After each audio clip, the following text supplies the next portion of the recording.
Brace yourself for something fuel-nominal. Unleaded 88 is the clear fuel choice. It's cheaper, cleaner, and greener. And it's grown by Iowa corn farmers. Now that's totally worth the hype. So pump it up with Unleaded 88.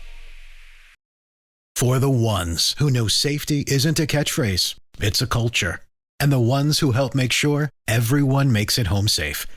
For the safety-minded who watch everyone's backs, Grainger offers supplies and solutions for every industry, as well as safety assessments and training to keep your facilities safe and your people safer. Call, click Grainger.com, or just stop by. Grainger, for the ones who get it done.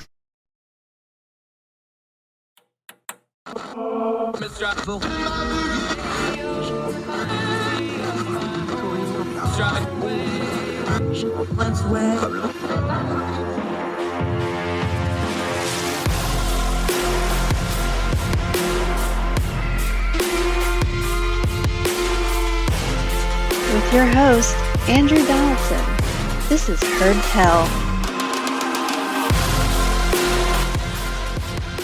Welcome back to Heard Tell. Okay, been a minute since he's been here, but we're thrilled to have him back because he's always sharp, always has good information. He is both an assistant professor of economics and a research fellow down at Texas Tech, which he reminded me of because I'm wearing my West Virginia shirt. Alexander Zalter, great to have you back, my friend. How are you? Thank you very much. I'm doing really well. I'm excited to be back. Also, guns up. There ain't no shortage of economic stuff to talk about.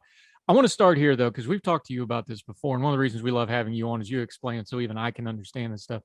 This stuff gets data set heavy. It gets terminology heavy. It gets philosophical heavy when we start talking economics. Let's start common parlance and nomenclature, because we're having a fight right now today as we record this. What is and isn't a recession? We talk about what is and isn't good economic.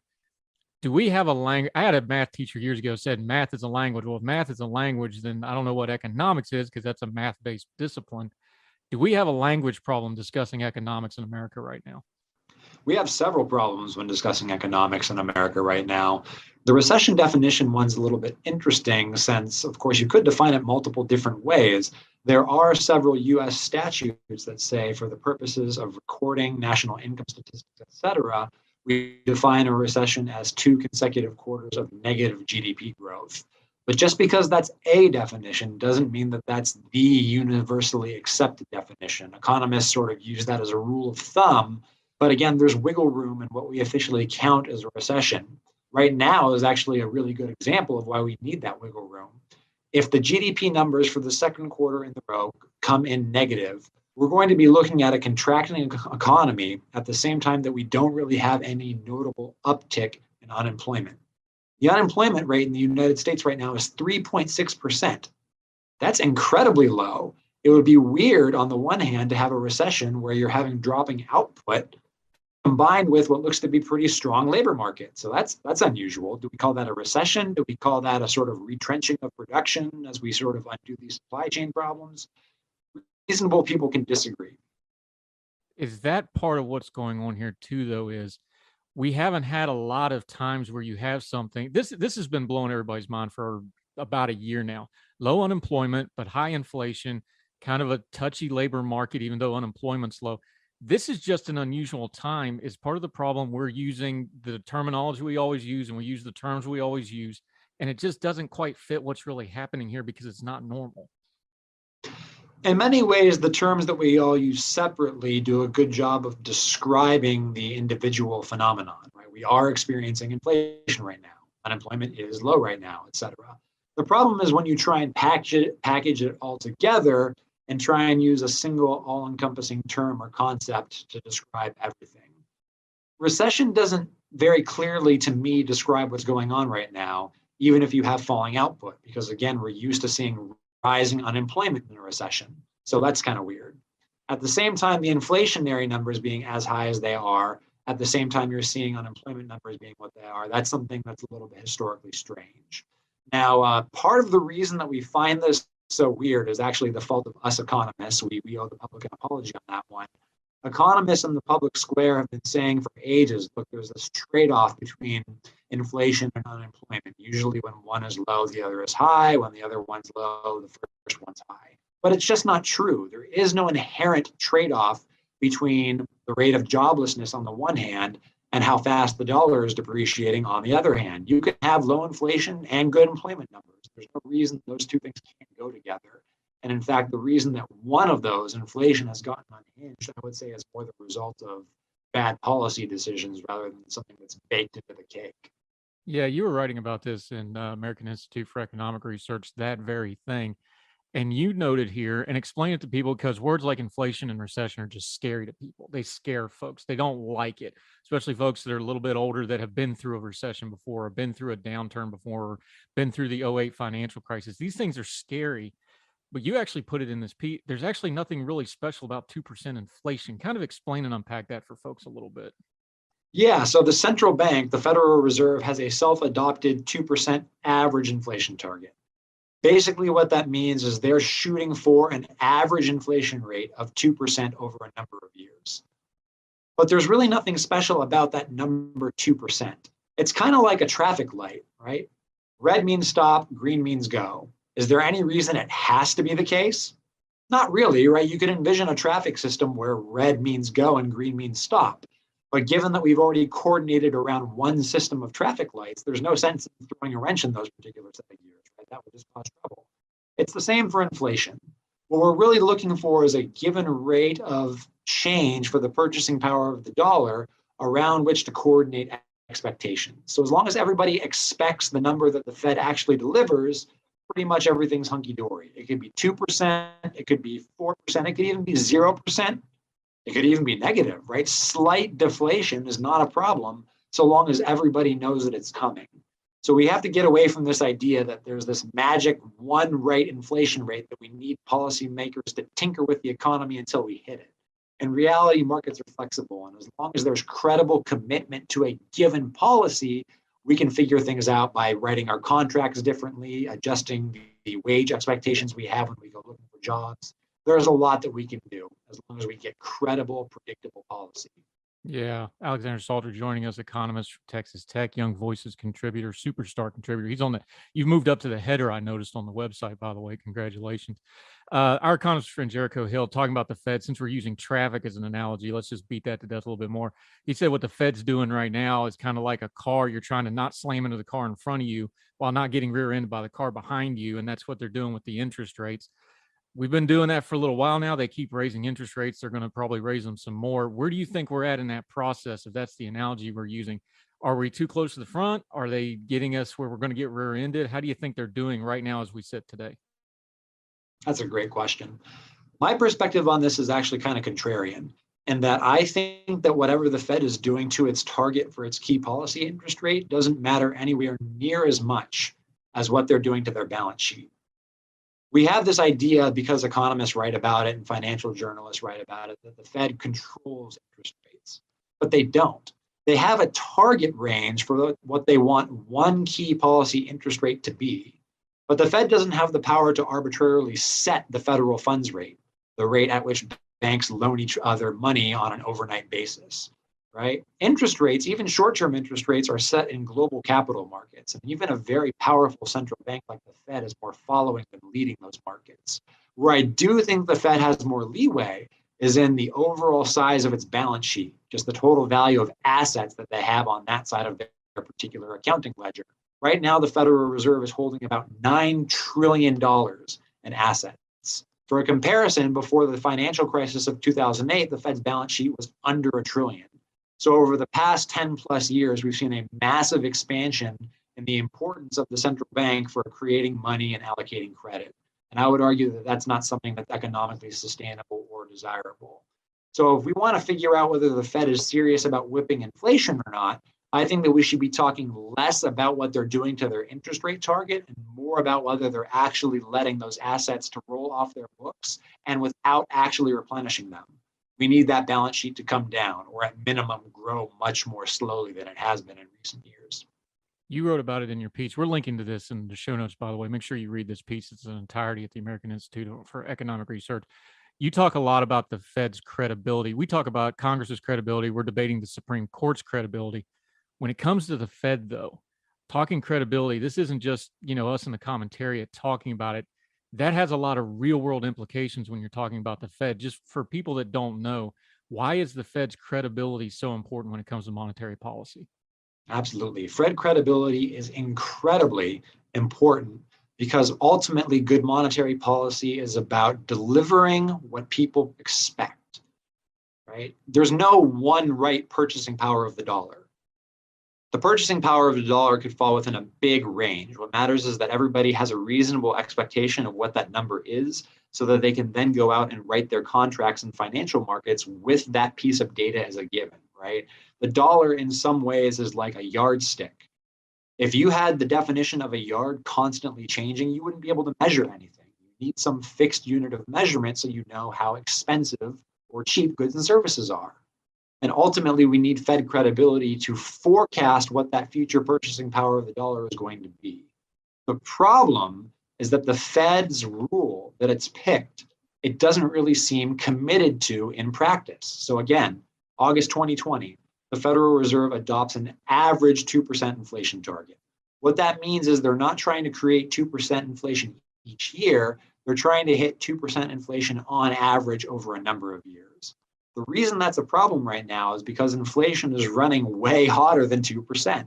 So if they actually want to hit that average inflation target, assuming that we have an August 2020 start date, we're going to need several years of way below 2% inflation and perhaps even slight deflation. Is that credible? Can we expect central bankers to actually deliver low inflation or even deflation? Absolutely not. Monetary policymakers are terrified of deflation. Monetary policymakers are, frankly, not all that excited about low and predictable inflation. So they've committed themselves to a rule that, based on the basic arithmetic of the scenario, they can't possibly deliver on, which means that markets, which already know that, have no reason to trust the Fed when they say, hey, we're trying to deliver 2% inflation. Markets are going to say, no, you're not. Look at what inflation is right now. There's no way that you can deliver 2% on average. So in effect, the Fed is trying to convince markets of something, of a rule that the Fed itself has no buy-in for maintaining. And that's not a great place to be, right? Because when the Fed says one thing and delivers another, that's exactly when we get traffic jams in financial markets. That's exactly when we start rear-ending each other. That causes no end of economic trouble. See how he worked the analogy right back in there at the end. He's a pro, folks. Alexander Salter joining us. We're talking economics. We're going to talk about that cohesion of policy like everything else. Coherent policy is important and we don't have it. We're going to get into that. More on the economy, on inflation. Alexander Salter joining us right after this break on Heard Tell.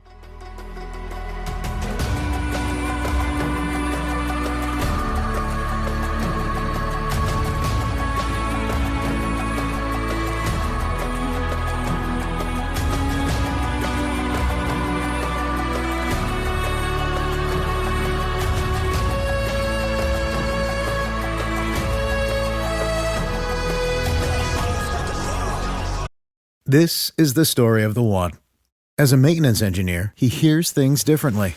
To the untrained ear, everything on his shop floor might sound fine, but he can hear gears grinding or a belt slipping. So he steps in to fix the problem at hand before it gets out of hand. And he knows Grainger's got the right product he needs to get the job done, which is music to his ears. Call, click Grainger.com, or just stop by. Grainger, for the ones who get it done.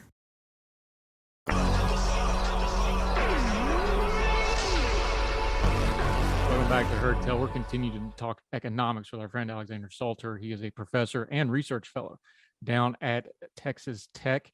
Let's zoom back out for just a second, because I think we need to get a little perspective on something. And this isn't just applying to economics. It's kind of built into our system, and we lose perspective on this a little bit, whether it's foreign policy, whether it's monetary policy, whatever. Because of our system of government, we have, compared to a lot of countries in the world, we have a lot of high turnover. We have a new president election every 4 years. Congress every 2 years. There's a lot. So getting coherent policy, it's just kind of baked into the cake of our system that coherent, consistent policy is going to be a challenge no matter what. The idea of the Fed was to be kind of a layer on top of that, but that doesn't seem to really be happening right now, does it? There's a lot of inconsistencies in terms of what we're getting in the economy. Although that we do have a lot of turnover in politicians, one thing that seems to be more or less a bipartisan consensus is deficit spending, right? Since 2020, since the coronavirus pandemic, we've run approximately $6 trillion in deficits. Those deficits were bipartisan. It's one thing for the Republicans to be saying now that we have to focus on fiscal sanity and fiscal sustainability. They were voting for these blowout spending bills a year ago and 2 years ago. So it might be good politics for one party to say that they're committed to fiscal restraint and budgetary prudence, but it's just not true. Unfortunately, we have two parties that are considered committed to breaking the bank. As for what the Fed is doing, ideally they would be able to take a longer time horizon, but really they just don't seem all that confident in what they're doing. At first they insisted inflation was transitory, then they said, okay, maybe it's here, but it's not going to be that bad. Okay, now it's here and it's really, really bad, and we need to go pedal to the metal on controlling it. Now, actually, I'm okay in terms of pedal to the metal on controlling it. I am an inflation hawk myself. The problem is the rapid changes in the de facto policy regime, right? The basic stance about what monetary policymakers are actually trying to do. Talk about giving markets whiplash. How is anybody supposed to be able to form a plan about the future if monetary policymakers decide they're going to do one thing on Monday and another thing on Wednesday? So in combination with fiscal profligacy, I think that we've got a lot of money mischief coming from the central bank right now, and that goes a long way to explaining the unfortunate inflation numbers that we're seeing, and I suspect are going to continue to see. Yeah, but like we say on this program all the time, things don't happen in a vacuum. They happen in a sequence. COVID was the crisis. COVID was the excuse. Our financial house wasn't in order before that. So our Congress and our government kind of had learned behavior from us, the voting public, that they were going to be just fine doing something like that because they've had decades and decades of learned experience that that's what you do. You spend money and make a big show of it, and then you go campaign on that big dollar sign that you voted on. That's been the reality for all of my life. I'm 42 years old, from at least the 90s when I first started paying in politics. This is the game. They talk about it, kind of, but spending money is how you get things done in government. That's a generational problem more than an economic problem, isn't it? I mean, that's just kind of the cycle we're stuck in. I don't know how you uningrain that. Do you have any good ideas of how to uningrain that? Because we use that great buzzword, fiscal responsibility, but it's like raising your kid. If you didn't teach him as a kid and you didn't teach him as a teenager and you didn't teach him as a young adult, the middle-aged guy buying boats and all this stuff, you're going to have a hard time pitching financial accountability to that guy, right? Sadly, you're right. Deficit spending, spending on our means, is something that has become basically entrenched in the fiscal appropriations process at this point. And I'm worried that nothing short of a bond market crackdown is going to solve it. I hope that we don't get to that point. One of the things that we're observing right now is rising interest rates across all classes of securities. That's what you would tend to expect as inflation goes up. The problem is interest rates go up, Uncle Sam's borrowing costs go up too.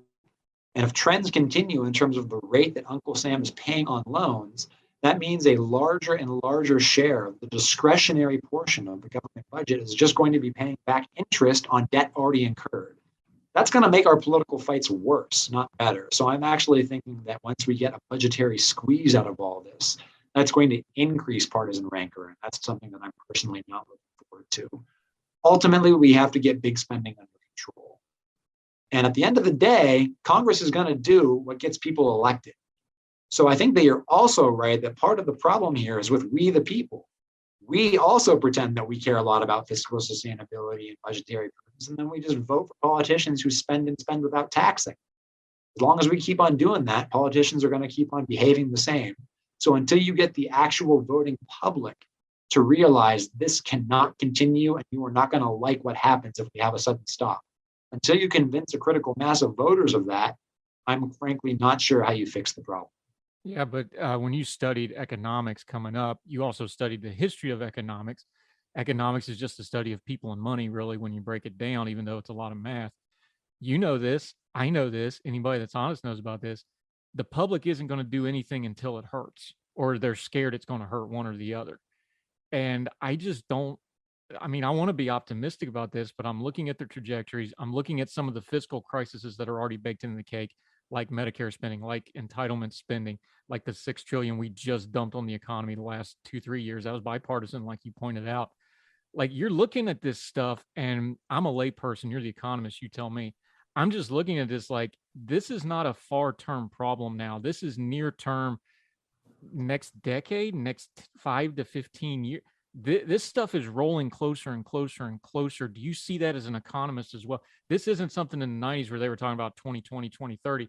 We're in 2022. So even if you're using that 2026 number for Medicare and 2030 for the budgetary issues, Man, that's the next election cycle. We're there, aren't we?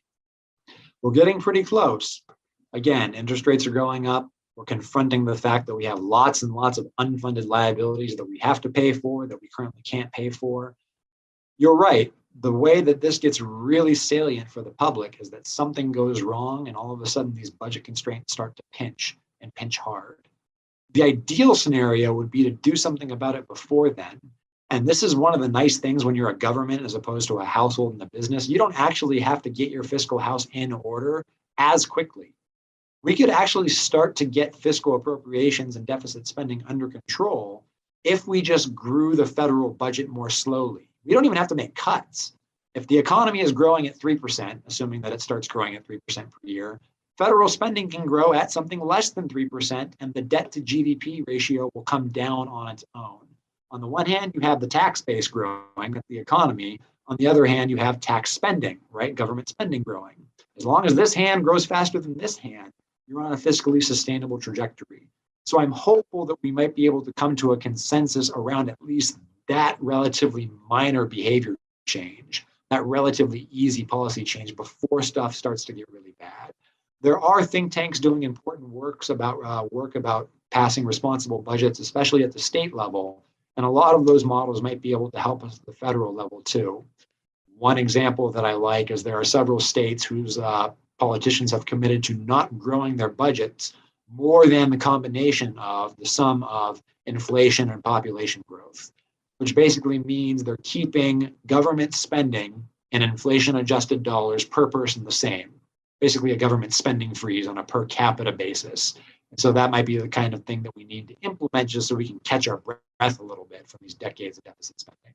Yeah, Alexander Salter joins. Okay, let's end on some good news though, because that was a lot of doom and gloom, and I don't like to go there, but we got to live in Realville, right?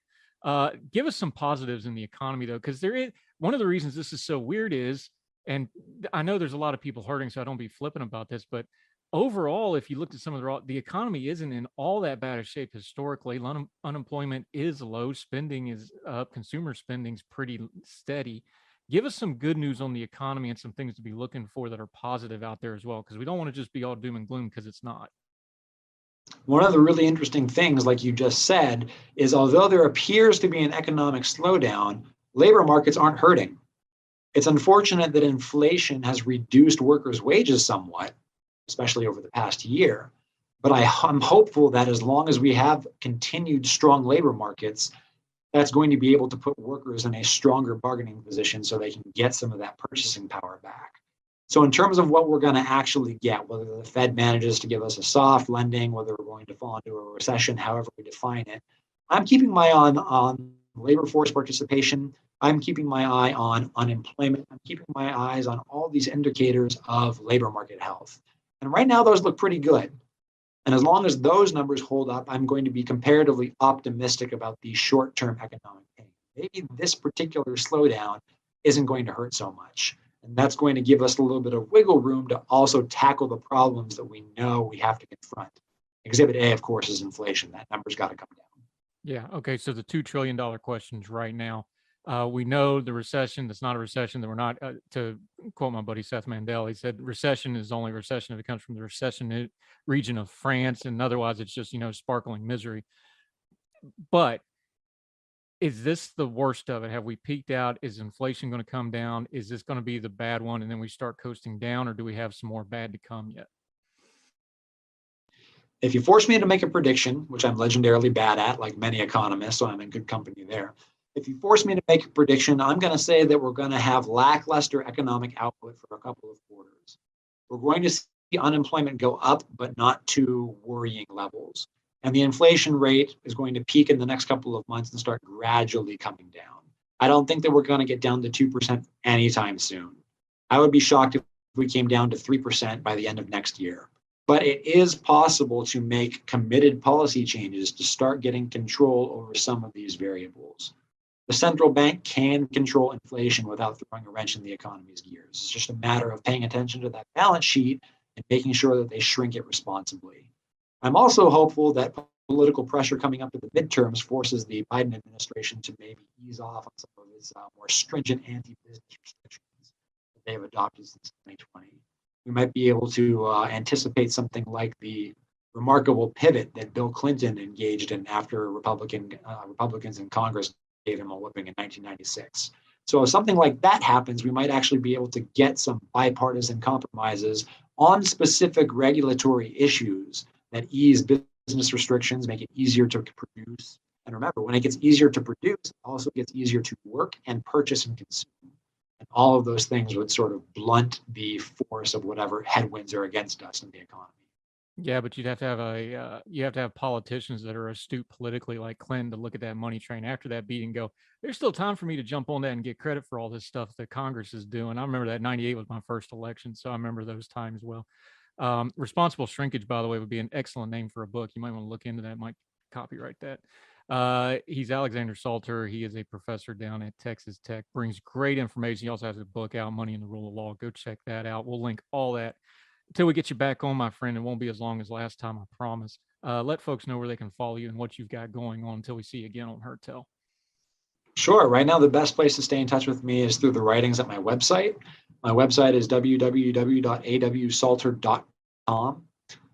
Pretty much everything I've ever written is available there. You can find my popular articles. You can even find my scholarly articles if you feel like wading through those. You'll find my email address there. I'm happy to hear from listeners and readers. I love chatting with people via email.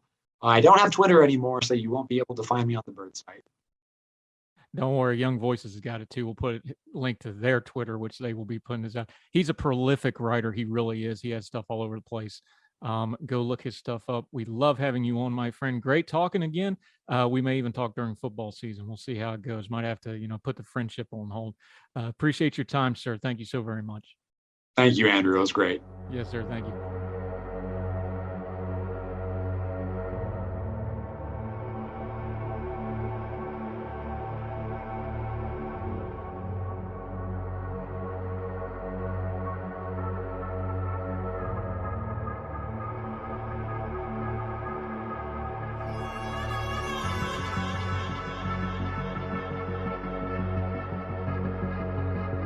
About this one for a while. We've been wanting to talk to her for a while. She is one of the outstanding Young Voices contributor in the UK side of the stable, and we are thrilled to have her on. She's a political commentary. She is a frequent guest over yonder. We're thrilled to have her right here with us. Lettuce Burkowski today. How are you, ma'am?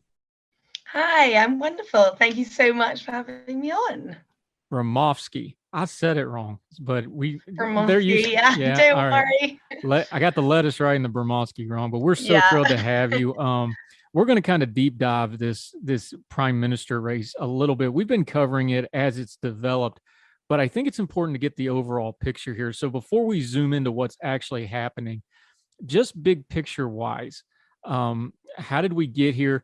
Kind of start, since Rishi Sunak is now one of the final two, we can say really it was him and Savid's resignations that kicked all this off. You can talk a little bit about the scandal that was the one scandal too far in a long list of controversial things. Yeah. Just take us back to that, because that's when the ball really got rolling on this. Then a couple of days later, Boris finally relented. Let's start there as background and kind of a framework here. Yeah, sure. Happy to. So although here in the UK, it feels like this has quite literally been going on for months, maybe even years, this all only started really back at the start of July with yet another scandal that arose when the Deputy Chief Whip, Christopher Pincher, was actually accused of sexually assaulting two men whilst at a private Conservative members club in London.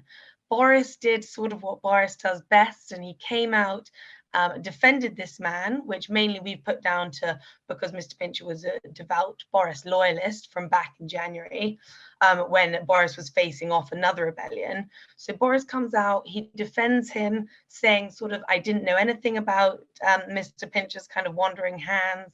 I didn't know anything about his habits. However, very quickly after that, I would say 2 days, we found out this was entirely untrue. Boris himself had in fact been briefed on Chris Pincher's kind of ways, and yet he had looked the other way. So Boris had just come out and lied outright to everyone, and this was kind of the straw that you could say that broke the camel's back. And after that, as you were just saying, we saw the resignations of Rishi Sunak and Sajid Javid in one sort of foul swoop on the Tuesday. And then what can kind of only be called or described as kind of death by 1,000 paper cuts, as we saw 60 ministerial like MPs and people in other ministerial positions resigning from their jobs, until essentially Boris had no choice but to resign himself.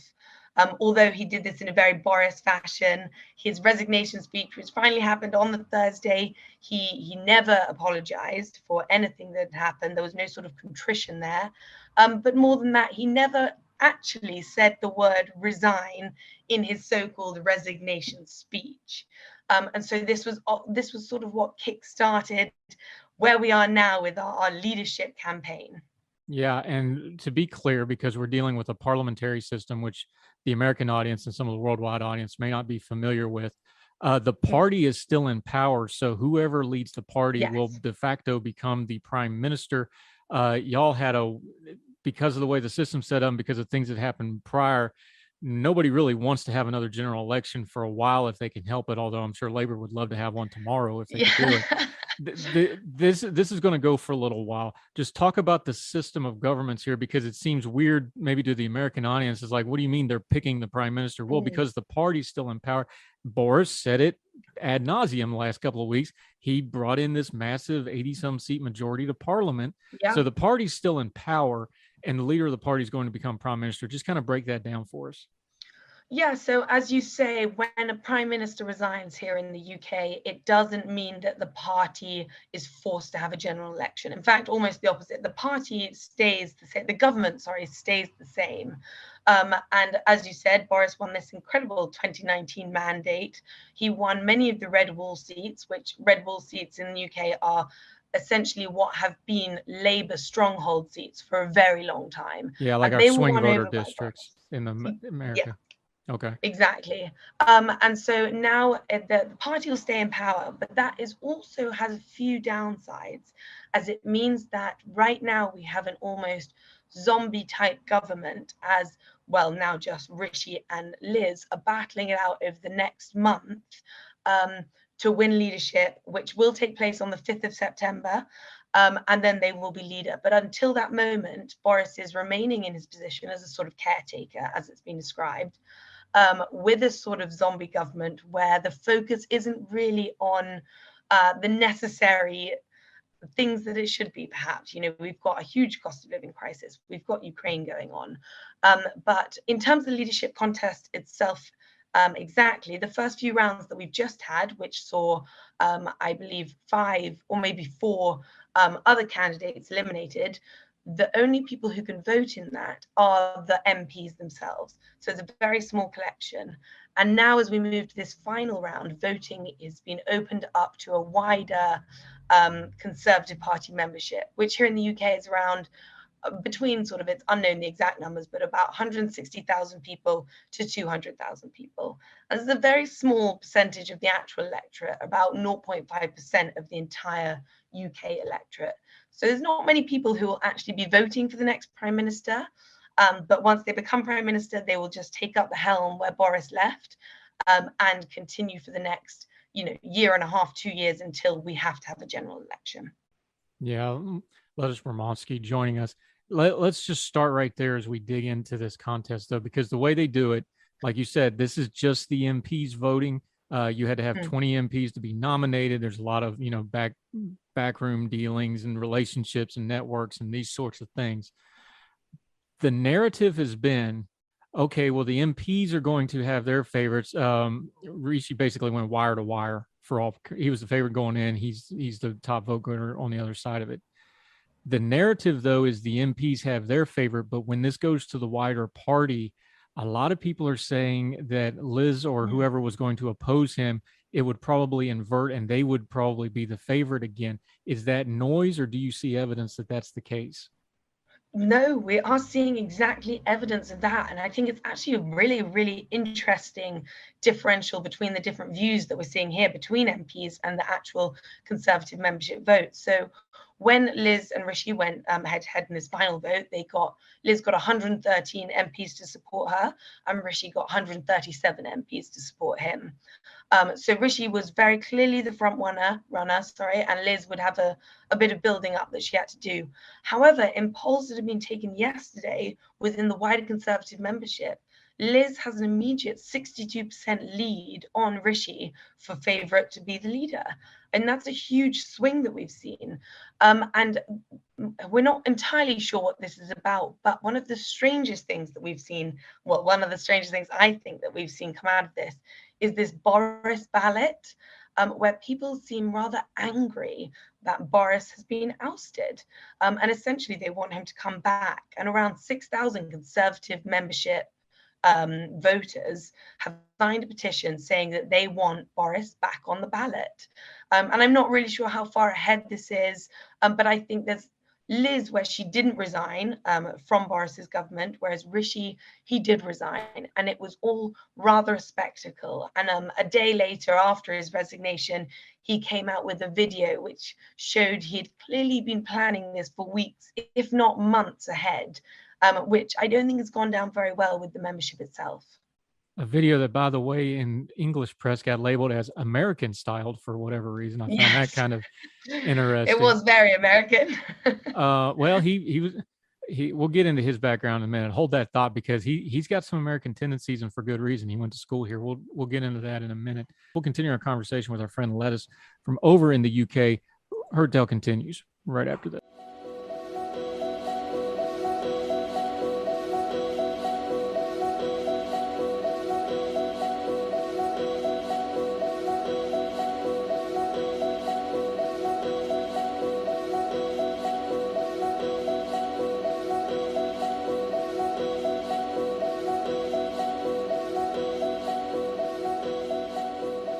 When you look at this race, though, what you just said, it's not a straight comparison to the left and right. The Conservative Party in England is not what we think of as American conservatives. They'd be well to the left of the midline conservatives in America.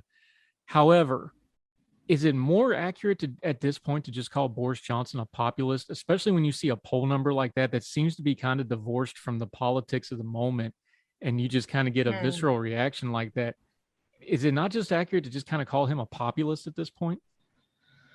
I mean, he definitely was, and that's something that Rishi is sort of trying to get behind and do that kind of as well. He's trying to win over the voters. And when we look at it between Rishi and Liz very clearly struggles to be that same sort of schmoozer that Boris was. She doesn't seem at the moment, and this is probably one of her major downfalls, to be able to corral people and unite people in that same way.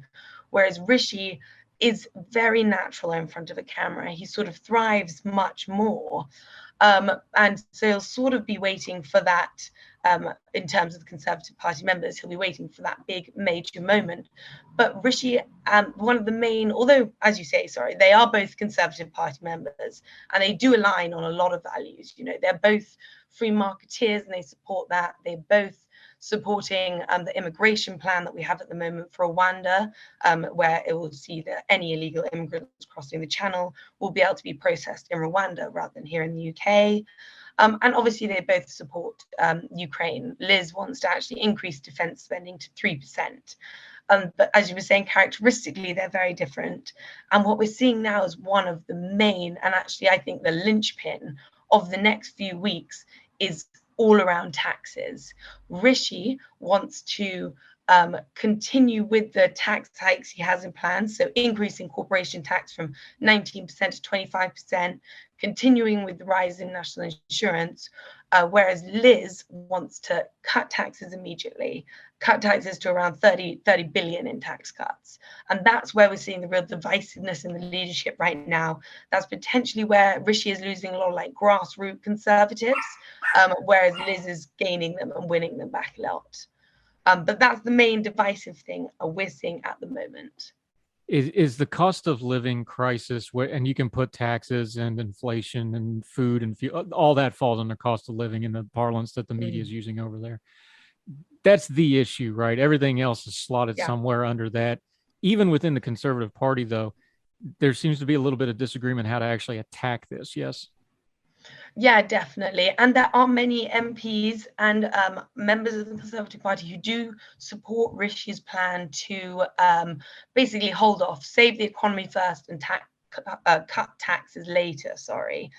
But there are also, what we're seeing is that Rishi's had the past 2 years, and we're predicted the UK to be the slowest growing economy in the G20 for this next year, only coming in above Russia, which is an incredibly low bar. And that's 2 years since 2019 that Rishi himself has presided over. And I think one important thing that we've got to look at is what's actually driving this inflation. And it's not because people are going out and they're spending loads of money and demand is booming. It's in fact because of huge supply chain issues that we're having because of things like Ukraine going on and the war in Ukraine, which means that if we targeted the tax cuts and we cost them fully, we should be able to not cause inflation at the same time as having these tax cuts. Yeah, some breaking news from our friend Lettuce there. The UK is an island, and those supply chains kind of matters from history. We're talking to Lettuce Sporomowski. We're going to take a quick break. We're going to get into a little bit of a deep dive. Rishi Sunak, Liz Truss, who are they? What are they? What are they about? We're going to get into that. We're also going to talk about some of these also-rans, because underneath the headliners, the party, there seems to be some interesting power moves that I think we can take away from this. We'll continue our conversation with our friend Lettuce from over in the UK. Heard Tell continues right after that.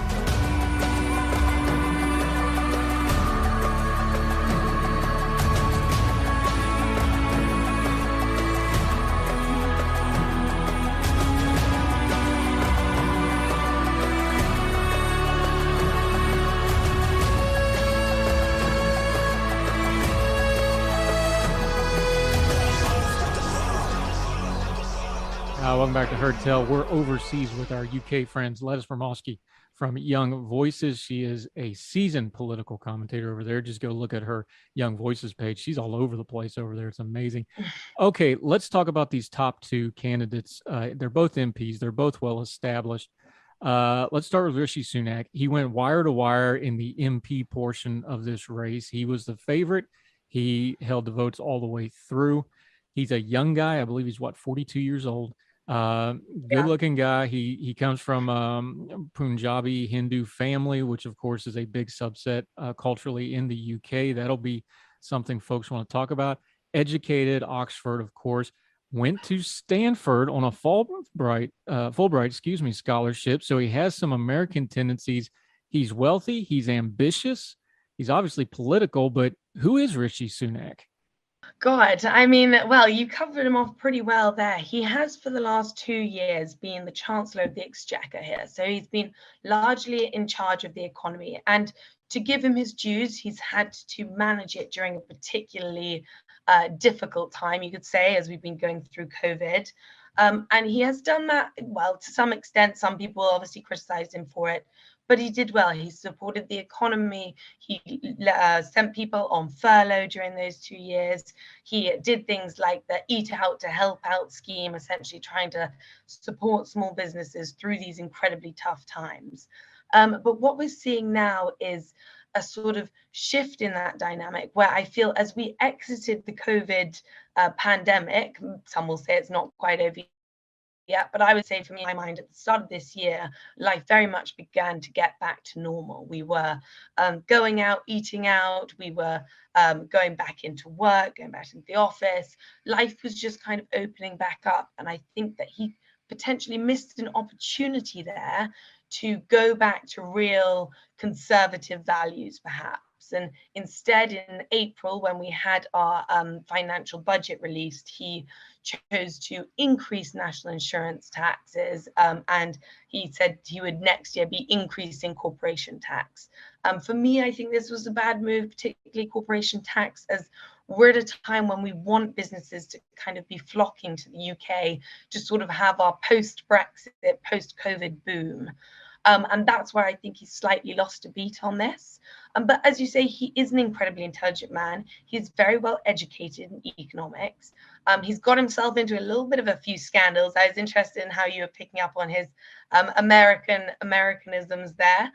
There was a scandal, and mainly one of his main ones, there have been two, I would say, was that he got into a scandal over his wife's non-dom status, which essentially meant that even though he was the Chancellor of the Exchequer, his wife was fully legally, I might add, avoiding taxes by remaining not a citizen of the UK.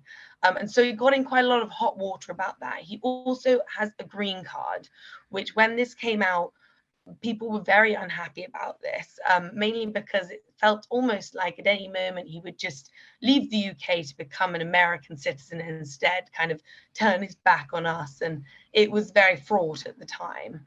But other than that, he has been the very clear front runner throughout this entire leadership contest. And I still do think it'll be quite close between him and Liz. Hey, we clipped off one of your princes. Now we're getting one of your PMs through. I'm kidding. I'm joking. One quick little tidbit about him also, though, is you just mentioned it, though. Some of the little whispers you're getting now politically wise is he changing too much, trying to craft a prime minister image from what he has been as an MP? Because people are starting to deem on that as like, okay, well, you're adjusting just to become prime minister now. Is that going to hurt him going forward? No, because in many ways he will have to adjust, because being Chancellor of the Exchequer, although being in one of those main positions within our government is the only way you can sort of practice to be Prime Minister.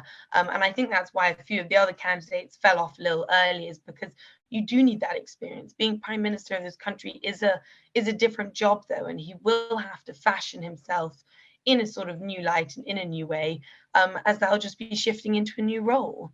One of the main concerns, though, of this is whether this will lead to a lot of infighting within the Conservative Party.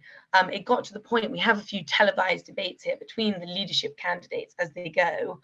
And in fact, the last one ended up being cancelled because Rishi and Liz Truss pulled out, because it was seen to be far too damaging to the party image. And I think that is a very important point to touch on there, that and Liz actually said it in an interview recently, that even if Rishi wins, she would hope to have Rishi within the fold of the Conservative Party, and that at the end of this, it'll all be about uniting the party together to continue on with all the financial difficulties and international difficulties that we have going on. Let's just go ahead and talk about Liz Truss then. Another young person. She's not 50 yet. She's in her late 40s. Where do we start with her? Because here's the problem. Let's just be grown-ups here. Any female MP that's looking to be the prime minister is going to get compared to Thatcher. She's already had to deal with this in the press. She actually had to come out and say, no, I'm not trying to dress like Thatcher, among other silliness. That's going to be the comp. There's nothing. Theresa May dealt with this. She's going to deal with this. Whoever the next female of either party that's up for a prime minister, they're going to deal with it. What part of that's fair and what part of that's unfair? I think it's a very interesting point. And as you say, Liz came out and she said, there's always this sort of double standard that women are always compared to Thatcher, and yet men are not necessarily always compared to Ted Heath, I think she said. I think it's, we're not sort of looking for the next Thatcher. We want to be looking for the next great female leader, whether that is Liz Truss. I think there's almost a sort of, life has moved on a lot from them, although she does very much stand by Thatcher's principles. I think the direct comparison to her, which seems based purely a lot off because she's a female leader, is kind of unhelpful to her cause. I think Liz herself has done a huge amount for this country. She's got the huge experience. She was Justice Secretary. She was Trade Secretary, where she did what I thought was most incredible work, pushing forward our new free trade deals, particularly with Japan and Australia when we were coming out of Brexit. She was sort of exemplary in getting those over the line. And then again, she's now recently just been Foreign Secretary. And she was very much there for Russia and Ukraine scandal. She was forceful with the sanctions. And her policies, yes, they are Thatcherite in sort of essence, but they could also be equated to many other people, a bit like Reagan. They're very Reagan economics as well. So it goes sort of both ways in this, I would say. We did it with excuse me. We did it with Rishi. Liz's background is very different from his. He kind of came in on top and went directly into high office. She really did climb the ladder. Of course, she went to Oxford as well. Her parents, though, her dad was a university professor. Her mom was a nurse.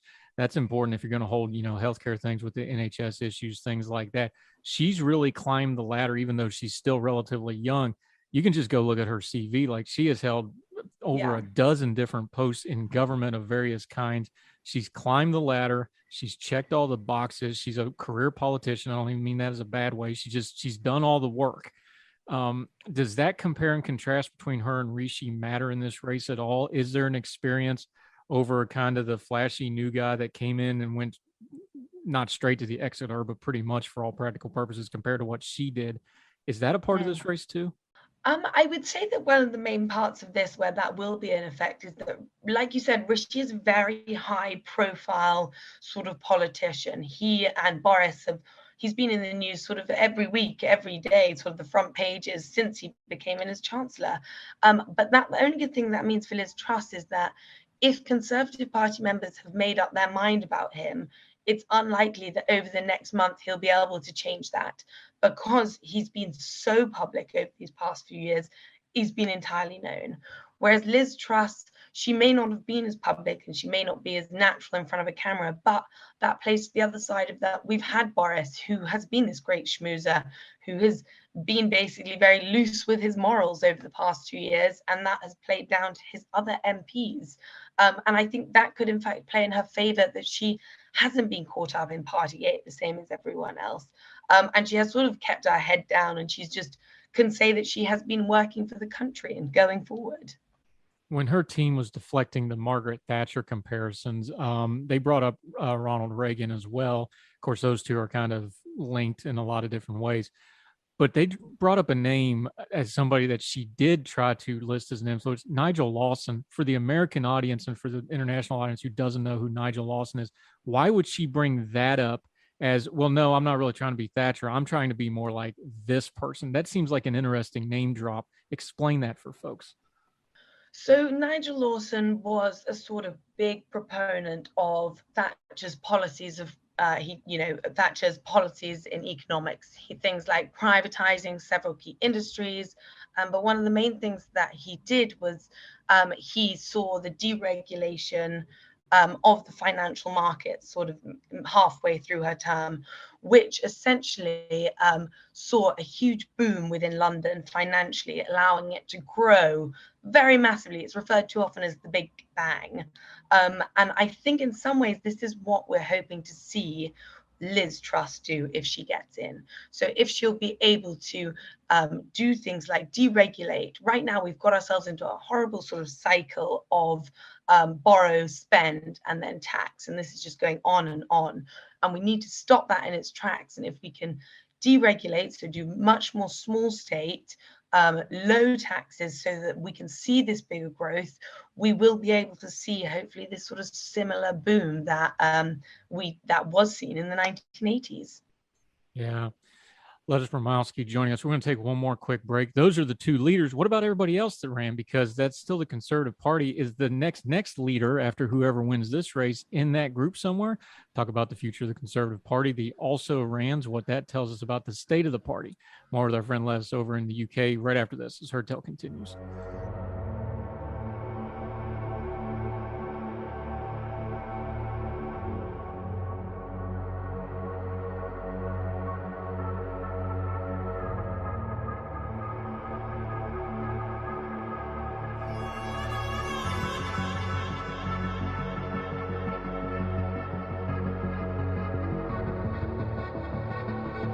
Welcome back to Heard Tell. Thrilled to be talking to our good friend Lettuce Bromowski. We've been wanting to get her on for a while. Now we got her, and we get to go deep on the UK Conservative elections over there. Okay, let's talk about the also rans.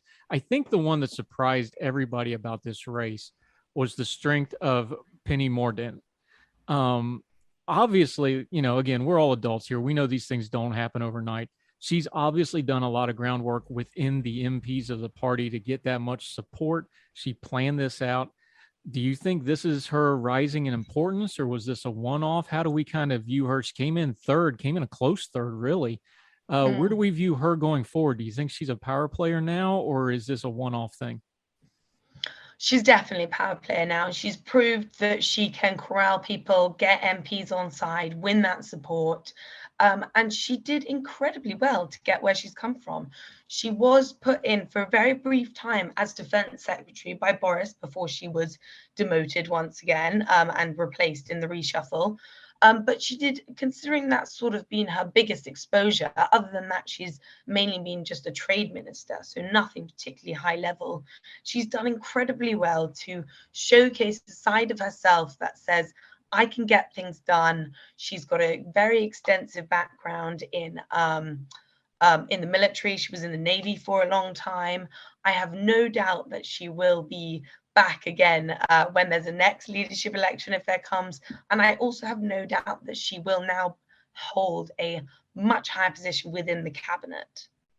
Is there going to have to be some kind of detente here between the Penny camp and the Liz camp to combine? Is there a feeling like, okay, we're going to have to come together here if we're going to beat Rishi? Is there going to be some, I don't know how y'all do it over there, but in our political party, there'd be, all right, I'm going to give you this and this, and you're going to support me on this and this, and we're going to go win this thing.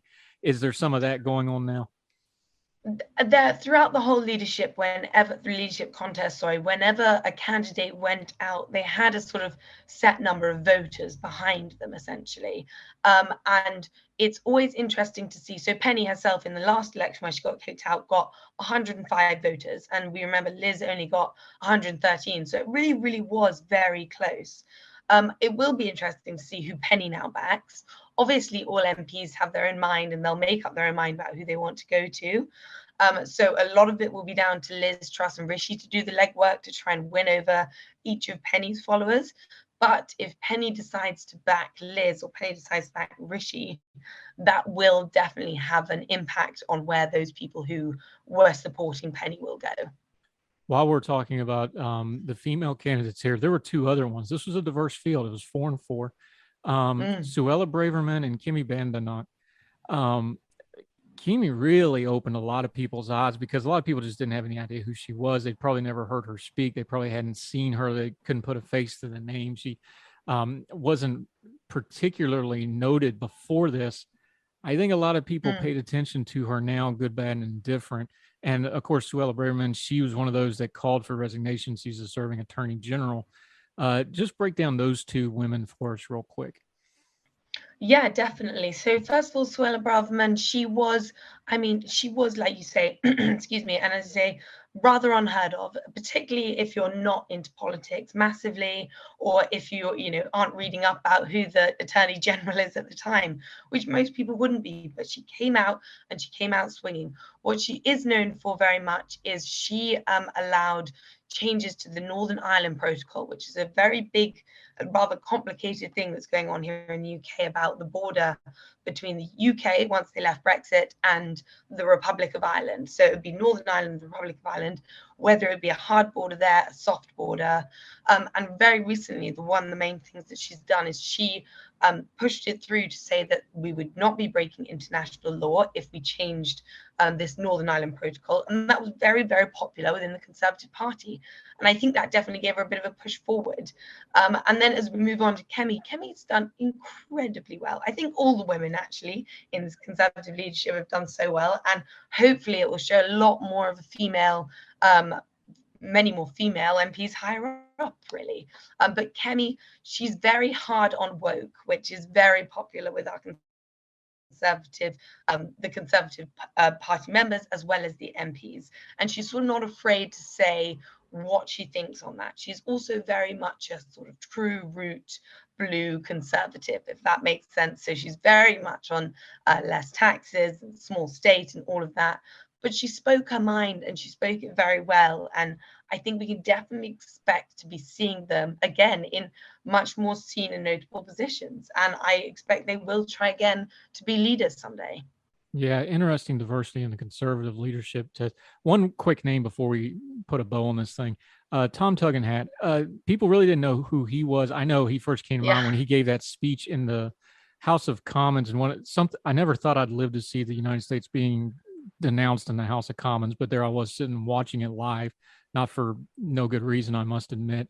That speech he gave on Afghanistan, he was kind of seen as maybe the integrity candidate here.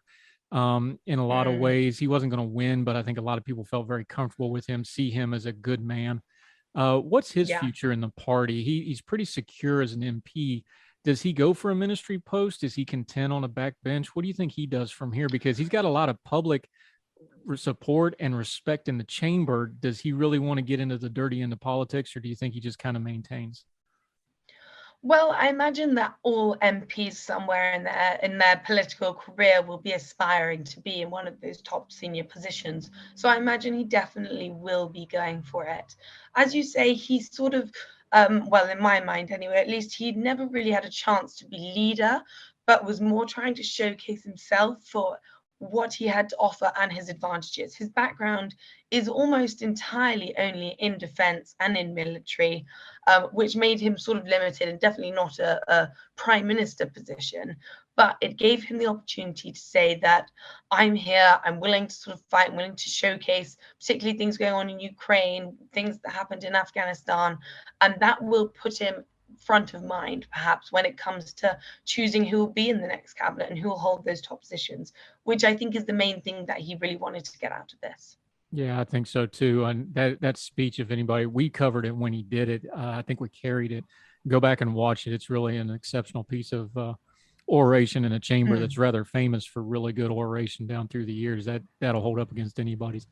All right, got to put you on the spot. We've been talking about it for a half hour. Who's going to win this thing?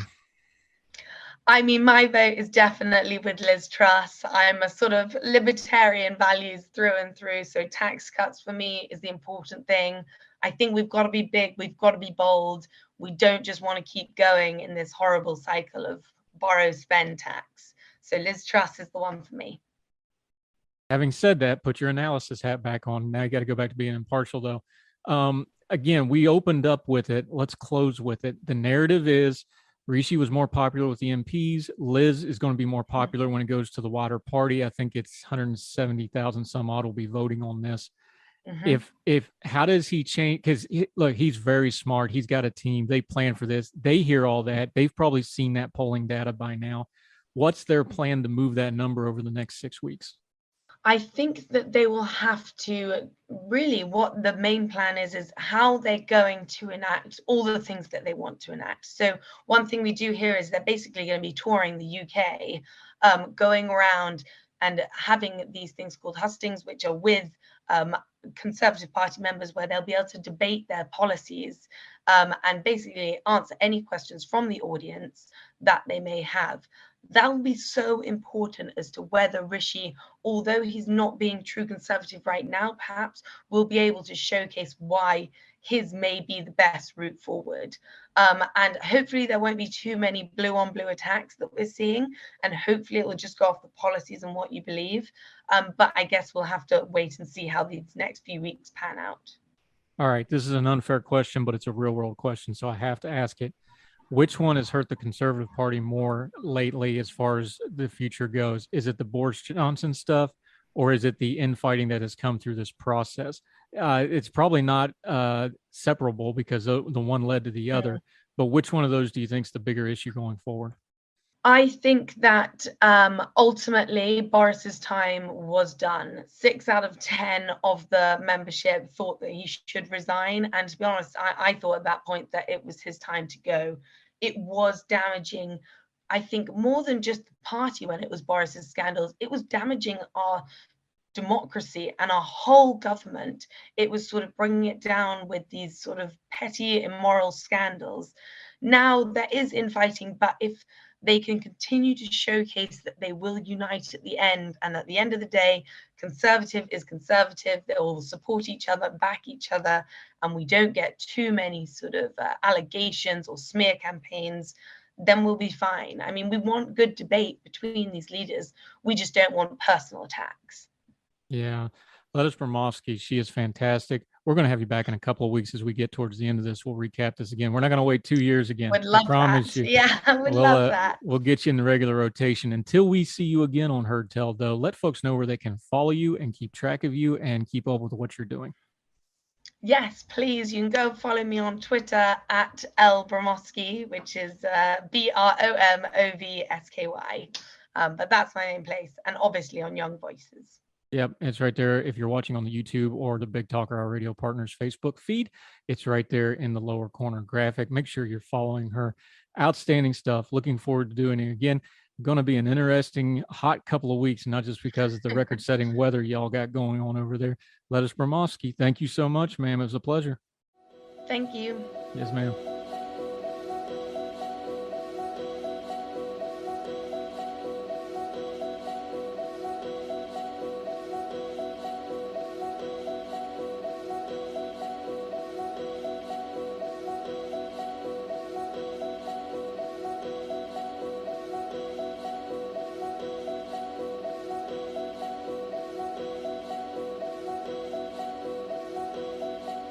Welcome back to Heard Tell. I'm Andrew Donaldson. Okay, been looking forward to getting him on the show for a while. He's become quite a good Twitter buddy. We talk about things offline.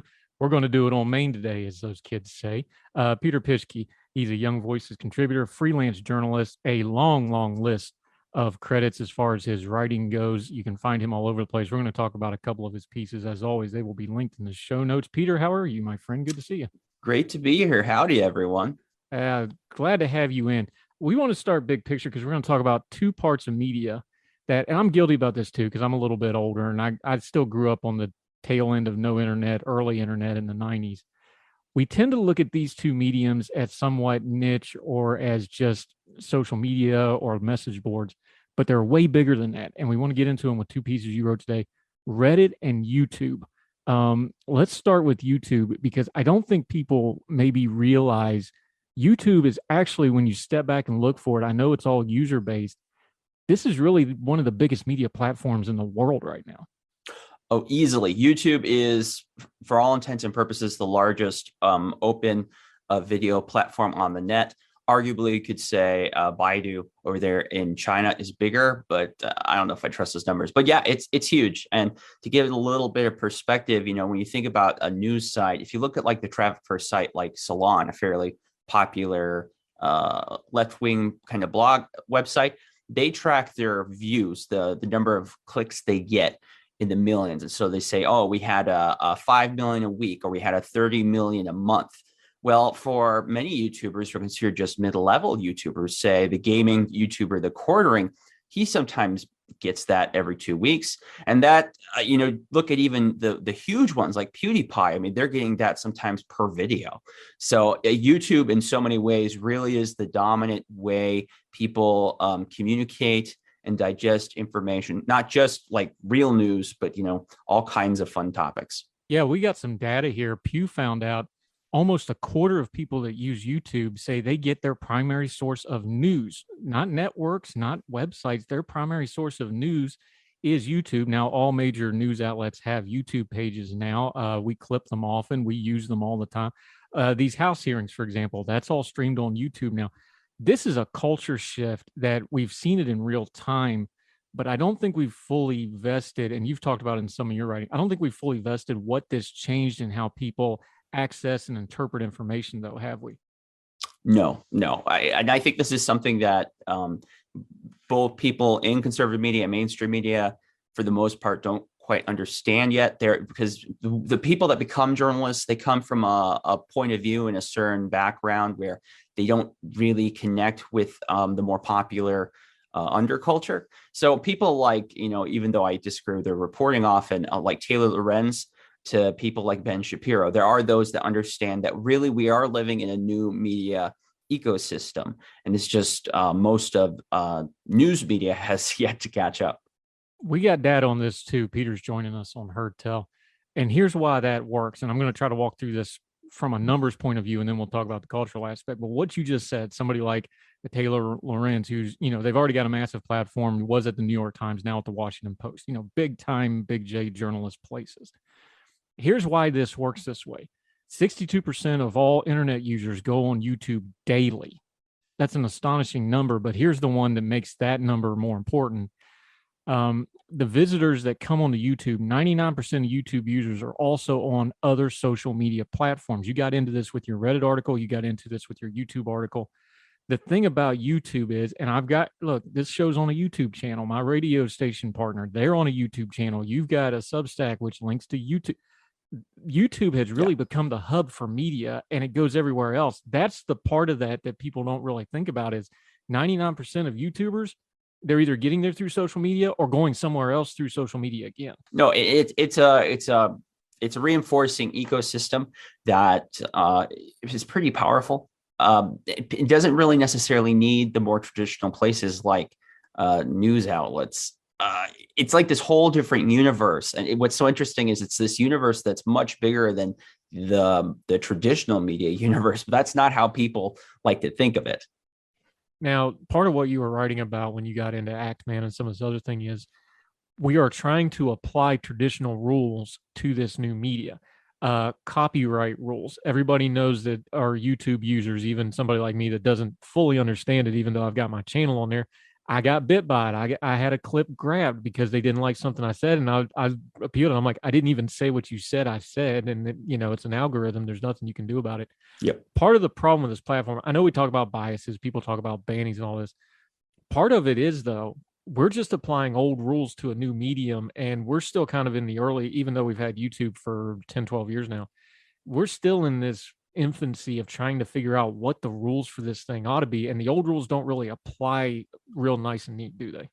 No, in fact, the way that YouTube is set up, often the rules that we might abide by get in the way of doing good work on YouTube or getting traffic. And sometimes it's the other way around, where YouTube might be more authentic than maybe some of the more clicky soundbite news outlets like your local news. It's interesting. They don't quite cover each other one-to-one, and the standards are a little different. I like to think of YouTube as kind of like the early years of American journalism, where it's a lot more free form. You have all kinds of things coming your way. There is a lot of great work, and there are very serious people there, but there's also, some flamethrowers, people who like to stir the pot. Now, I'm a history guy. Peter Piskey joining us on Heard Tell. I'm a history guy. I know as a journalist, you're a little bit of a history guy too, because that just kind of goes hand in hand. I know the early American journal, we had yellow journalism. We had stuff that now wouldn't even pass as tabloid, stuff that would be illegal with the current libel laws, some of the stuff they did back then. You dealt with it with your Actman piece a little bit. Part of the problem with YouTube is you have a lot of bad faith actors. You have people that know how to hijack the system, for lack of a better way of doing it, for nefarious means. And part of the problem here is YouTube, a lot of the times, and I'm going to give them a little bit of benefit of a doubt here, I know people will jump on this, they don't seem to be able to really tell the difference between those good faith actors and the bad faith actors sometimes, do they? No, nor does it seem like they want to, because social media companies in Silicon Valley, they want questionable deniability. So for one, giving too much information to people, so like there are clear rules of the road, what will get you banned, what won't, that doesn't work for them. It goes the other direction. They don't necessarily want every little piece of information, because like you see maybe with the Elon Musk, his argument with Twitter, well, I don't really want to know about the Twitter bot traffic right now, because later on, if I get asked about this, that could hurt me. So, and frankly, there's the capabilities are there. YouTube can tell you by the second who's watching what, how much, and why, but that isn't information they ever released to the public. Because, and this is something throughout social media, we're not just picking on YouTube here, they're an information company first and then a video company second. But we don't understand that, because we just want the content. We just want to watch our views. That's why their priorities are different, isn't it? That is a very big part of it. It's YouTube and Silicon Valley tech companies with social media. Their business model is way different than the front they put up. For YouTube, if they were just a video service company, they lose money every year. The majority of YouTubers do not produce enough revenue to offset the cost of like servers, legal, etc. Don't I know? It's so they make their money on things like clout having a lot of influence. That helps. They make a lot of money on ads, of course. That's when everyone knows they make a lot of money on selling data and information. It's interesting because it's weird because these are such big, powerful companies, you think, but in some ways, their revenue stream is fairly fragile. Not only fragile, they get dinged because they seem to make certain decisions and then you have a public outcry and then they adjust it. Talk about your Act Man piece for a second. It's on your Happy Warrior Substack. We will link to it. Make sure you go subscribe to this Substack. He does great work there. Thank you. This is kind of a good example of this because here you had a guy that was trying to expose a bad faith actor, got himself banned, and then they had to turn around and put him back on. And yet the bad faith actor, just kind of run us through this story because it really is kind of a microcosm of some of that background we just walked through of they have a business model and the business model conflicts with the content. So the content side, we're seeing it one way, they're seeing it another way. Just why was this such a good example of what some of the problems and some of the good stuff of YouTube is? Okay, so the TLDR as it is, the TLDR. Kelly Van Act is a YouTuber known as the Act Man. He runs what he's popular for are long form gaming documentary videos. He kind of has his online presence is kind of like a gaming bro, but he's actually a pretty nice guy. So there is another YouTuber that is well known in the community for causing problems. And I don't mean just being like complaining on Twitter, like legal problems. This YouTuber abuses the copyright system constantly, a real copyright troll. He threatens people with legal action. He puts out spurious accusations that might get people in big trouble. Like he'll try to allege that they're a pedophile. He's more than happy to try to use his followers to cause all kinds of offline and online mischief. A really nasty guy, all things considered. YouTube name Quantum TV. Anyhow, so Quantum TV had been going after a teenage YouTuber. Kelly had the teenager reach out to him because Actman is known, despite his gaming bro personality, as being just a pretty nice guy that's willing to help out if you ask. And so he looked into it, and it was pretty egregious. So he just did a video kind of making fun of the guy on his Elden Ring review, and then that opened the floodgates. It started with threats and strange emails, and eventually it culminated in having his mom threatened. The guy doxed him, called up his mom, threatened her, say, hey, if you don't get your son on board and in control, maybe we're going to have to pursue legal action, which kind of shook up their family. So maybe unwisely, Actman then put together a video documenting Quantum TV, all his bad acts, and why, according to the rules of YouTube, and it's very well done, actually, and pretty clear why Quantum TV should not be on the platform. Now, when this happened and it became popular online, YouTube did not say, oh, gee, Willikers, you're right, Act Man. This is a problem. We should do something about it. They said, no, Act Man, bad. Don't point this stuff out. So they took down his channel. They banned him first on his videos, saying it was sexually suggestive. There's nothing whatsoever in it. It was PG content. Then later on, when they got more pressure, they complained and say maybe it was these tweets that was about that they took him down, or he was encouraging harassment, which he wasn't. But really, it was about that he had embarrassed YouTube. And even though Kelly, his channel, had never had a copyright strike on him, had never broke the rules, he had always had a very good and professional relationship with YouTube, they took him down. It wasn't like you get 3 strikes, you're out. And it was unknown what exactly was going on, and he seemed pretty despondent. Just in the last week, YouTube let him back in the partner program with limited remonetization, and we don't know how that's going to happen or why exactly they brought him back on. But it's a scary thing because it shows that the rules that YouTube has, or any of these social media companies, they are rules for the public to see, but they're not rules in actuality. There's the front rules that they show everyone, and then there's the rules in the back, which they actually follow. And we're not going to tell people what exactly those are. So it is a scary story in the sense that it's really unknown what you can do or not do on these platforms. And if you're someone like Kelly, who put in 7 years of his life building his channel, that's his livelihood for him and his family, and they can just pull the plug at any minute for any reason. Well, that's a difficult thing.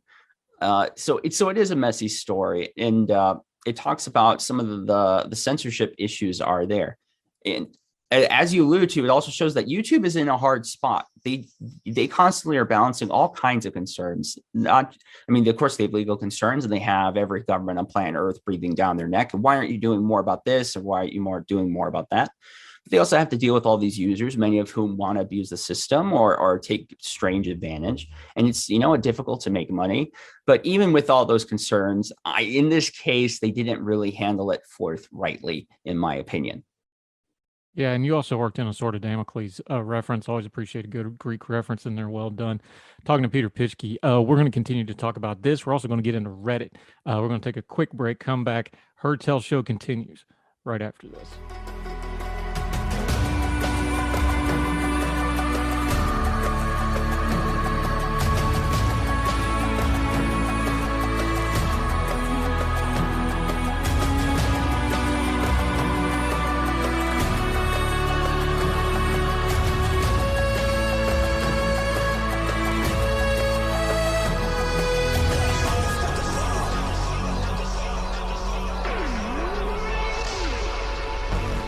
Welcome back to Heard Tell. I'm Andrew Donaldson. That's Peter Pischke, freelance journalist, Young Voices contributor, really good guy. Make sure you're subscribing to his Substack, Happy Warrior. He's got writing all over the place. Just follow him at the social media. You can see it on the screen there if you're on our YouTube.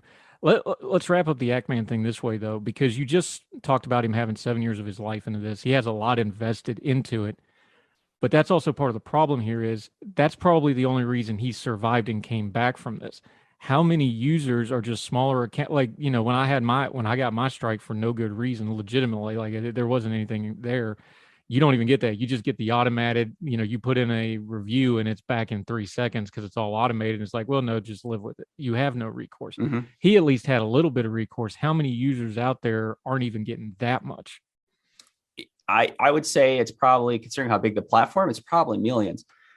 It's a little bit like the shadow ban problem on places like Twitter or Facebook is, because they hold all the cards and they know the data. It's hard to prove when your traffic goes down for legitimate reasons versus when YouTube's messing with the algorithm.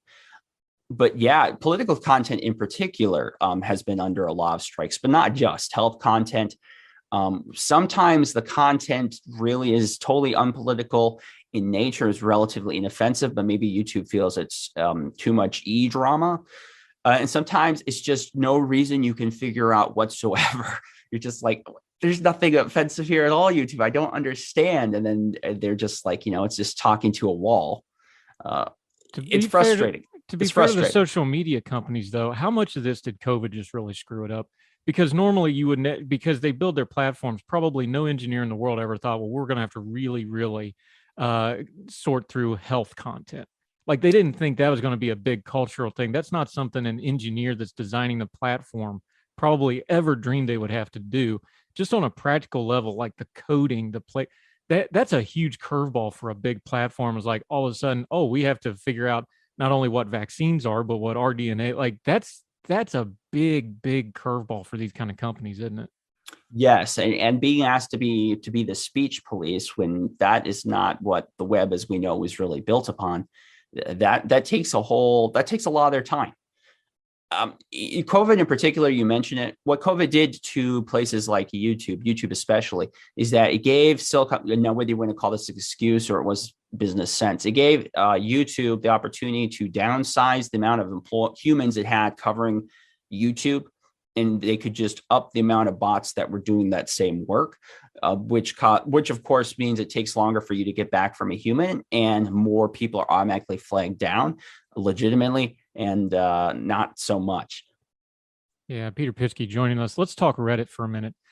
Love to. Let's start lowest level. I always like to do nomenclature so everybody knows what we're talking about. For somebody that has no idea what it is, just briefly, what is Reddit? And I know that's one of those college questions of like, explain God and give 2 examples, but just real quick, what is Reddit to the average person? Because it is a message board and that, but it's really culturally ingrained way, way more than just that now. Reddit in many ways is kind of the heart of what the internet people like to think it is. It's like kind of like old school message boards, but it covers just about any topic. It's one website. It's divided into subreddits, and then each subreddit is a topic. Sometimes they're funny, sometimes they're serious. Sometimes you can find a subreddit topic on just about anything. But what makes Reddit special is it came from that time in the web where the idea was we're going to allow the people, the users, to put out the content, to talk about the topics that they care about and want to, and there won't be, top-down control for the most part, unless it's like serious illegal. Reddit used to, for the most part, just let it be. That is not the case anymore, but it is an important website because if you're a normal person and you feel an issue or a topic that you care about is important, anyone can go on Reddit. They go to the subreddit, they write a post, and if you do well, you'll get lots of upvotes. It's actually pretty democratic and a special site in that way, even with all the issues it still has. Yeah, and as somebody that runs a website, a writing website at ordinary-times.com for the better part of 4 years now, people are like, well, what does Reddit matter? I'm telling you, Reddit matters because the right subreddit gets a hold of a piece. It can make a video or a writing piece or even just a picture, whatever. Some of those subreddits are so big, they can instantly make something go viral. So yeah, I'm one of them. I don't fully understand Reddit. I don't use Reddit. There's a lot of ick on Reddit. Let's just be upfront about that. There is, because it is, I know some of it they're moderating now, but it's still pretty much the Wild West of the internet over there. Because it's text form and you can text things. It's harder than like a picture. That's how you go viral online, is if you get the right Reddit thread going in a big hurry. So yeah, it really does matter, especially when you're talking about a news item or a breaking news item or an internet rumor or the ever popular on Reddit conspiracy theory, right? Yes. Oh no, there's lots of serious stuff, but there's also there's just a lot of memes and crap posting, all kinds of fun stuff. I'm a fairly frequent Reddit user, more reader than a poster, but I've found information or found contacts or helped connect facts and stories from help from other Redditors. It's a very useful site. I know a lot of journos, especially who are on like the digital media bait, use Reddit pretty frequently to help put up story ideas. So it's an influential site. It's in North America, it's usually a top 10 site. Yeah. Now compare it. We just talked about YouTube. You also wrote about Reddit. Compare and contrast the two when it comes to banning content. What's the same? Because the overall problem is kind of still the same. Is okay, when does content rise to the point that whoever the platform is doesn't want to be responsible for it to the wider world? That's the basic problem. That's a universal problem. What's the same and what's different between what we just talked about with YouTube and other social media and Reddit in particular? The commonality between the two is an ethos that they don't want to get in trouble for anything, and they're not quite sure what that is. Part of them is because Silicon Valley is full of extremely left-wing people who are very vocal and active in their views and how they should be enforced. The other part of it is we live in an era right now where governments, especially the US government, feel that these companies should be doing their bidding. So instead of trying to pass a law or a certain regulation, they're going to put pressure on these tech companies to enforce what they believe are the correct social and political views. It's similar in the sense that Reddit and YouTube both right now, they're trying to figure out ways where they will have to rely less on users and rely less on messy comments and the drama and all the problems that come with that. They're different in the way that they're doing it. Reddit, because it's ruled by moderators, Reddit got really clever where they were going to put pressure on the people who would moderate the subs. And they would put kind of like YouTube. I said there's a secret set of rules in one of these articles. That's literally what happened, where this one subreddit that didn't start that way, but ended up being basically covering trans exclusionary content or talking about the topic with the gender issues people worry about today. And they were telling these people behind the scenes, hey, why aren't you censoring that? Why aren't you blocking that? And they were like, because it's not against the rules. Here are the rules you gave us. There's nothing on here that says anything about it. We're like, well, no, if you don't get rid of that, if you don't do something about it, we're going to take you down. And guess what? They took them down. It's kind of crazy. I'm not, when it comes to the internet, I'm very libertarian. I'm like, hey, as long as people aren't breaking the law, I don't see the problem too much. And just, let things be. That's how the internet used to be. And that's how both sides basically looked at the internet. But these days, it's a different world. And there is a very strong viewpoint. And unfortunately, they are the people that are often in charge or working at these companies, where they should be proactive people to try to control or prod society to go in certain directions. And for one, I disagree with it because maybe I'm just an old school kind of Democrat in those views. And another, I just don't like being proud of it. I don't think many people do. Yeah, fair enough. Peter Pitsky joining us. Put your journalist hat on for me for a second, real quick. I don't think news media, and I'm qualifying that as kind of the traditional news media networks, talking heads, and their affiliated websites, that traditional media, big J journalism media. I don't think they do a great job of covering the internet. And I understand they're on the internet and it's ingrained in what they're doing. But when it comes to things like YouTube and Reddit and now TikTok and kind of the Twitch is a great example of this now, where that's the fastest growing political platform in America and almost nobody seems to know it because it's not covered on mainstream news. They don't seem to be able to keep up with the bleeding edge of this stuff as well. As a journalist, if you could just have, you're having your journalist convention in a spot, unrequited place, what do you tell them? Like, here's something we need to do better at when we're covering things like YouTube, like Reddit, like bans, like content moderation. I would say you need to try to pay attention to where the eyeballs actually are. And you probably should try to understand why it's important instead of just being like, being like the old Sunday school mom, like, ooh, think of the children. Maybe take a second, take a deep breath, try to understand why this appeals to people. I mentioned Taylor Lorenz earlier in here. She's kind of a Twitter friend. I disagree with her often, but she is one of these people that does understand that where people are actually communicating with media, and news media can either try to keep appealing to people to a shrinking audience. Even with Fox News, it's the biggest of the news networks, but population wise, it's shrinking. So this is kind of like the new world, and news media, if you ignore it, if you fail to take advantage of it, well, then that affects your company and the work you're going to do at your own peril. Yeah. And Taylor Lorenz, for folks that want to say, oh, well, how does she matter? The last two breaking stories she did, especially this last one that she did, that was the top thing that Washington Post had this entire year.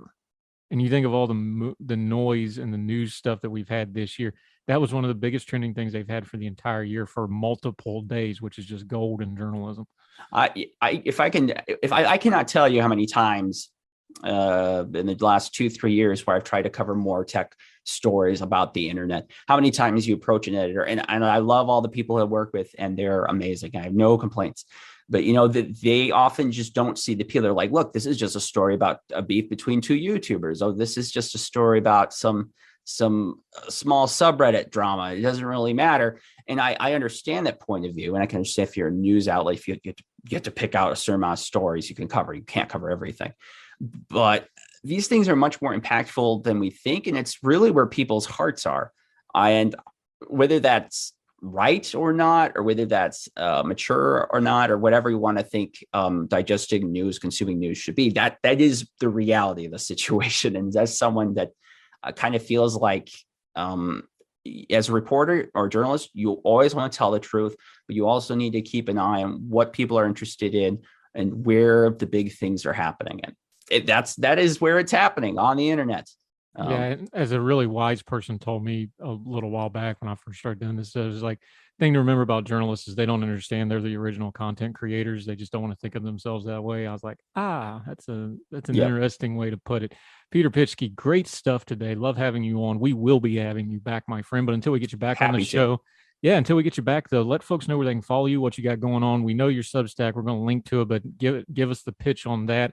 Let folks know about your social media and how they can keep up with you in the meantime. Yeah, so there's the Happy Warrior Substack. We are working on bringing back the podcast again. You can follow me. I'm often on Twitter at Happy Warrior P. I'm also on Facebook and other places. I freelance, so you can find my culture stuff on the Federalist, but I write more newsy stuff like with Newsweek or, oh, my mind is blanking, Reason Magazine, some others elsewhere. And at the moment, I'm working with Your News Org on a piece about the Elon Musk situation, which I'm excited to get completed on. And I love doing good journalism. It always makes me happy when people connect and are like, hey, I love this piece, or I have some constructive criticism. Okay, not always do I appreciate that, but often I do. And just, that's really all I want in my life and in the world. I just want to do good journalism that helps people, and that's what makes me happy. Yep. He's a great writer. He's a good journalist. He's one of those good freelance guys you need to support. He's becoming a pretty good friend. We want to make him a regular on our programming and on our platforms. Peter Pitsky, great job, buddy. We'll talk again real soon. Thank you. You too. Thank you, sir.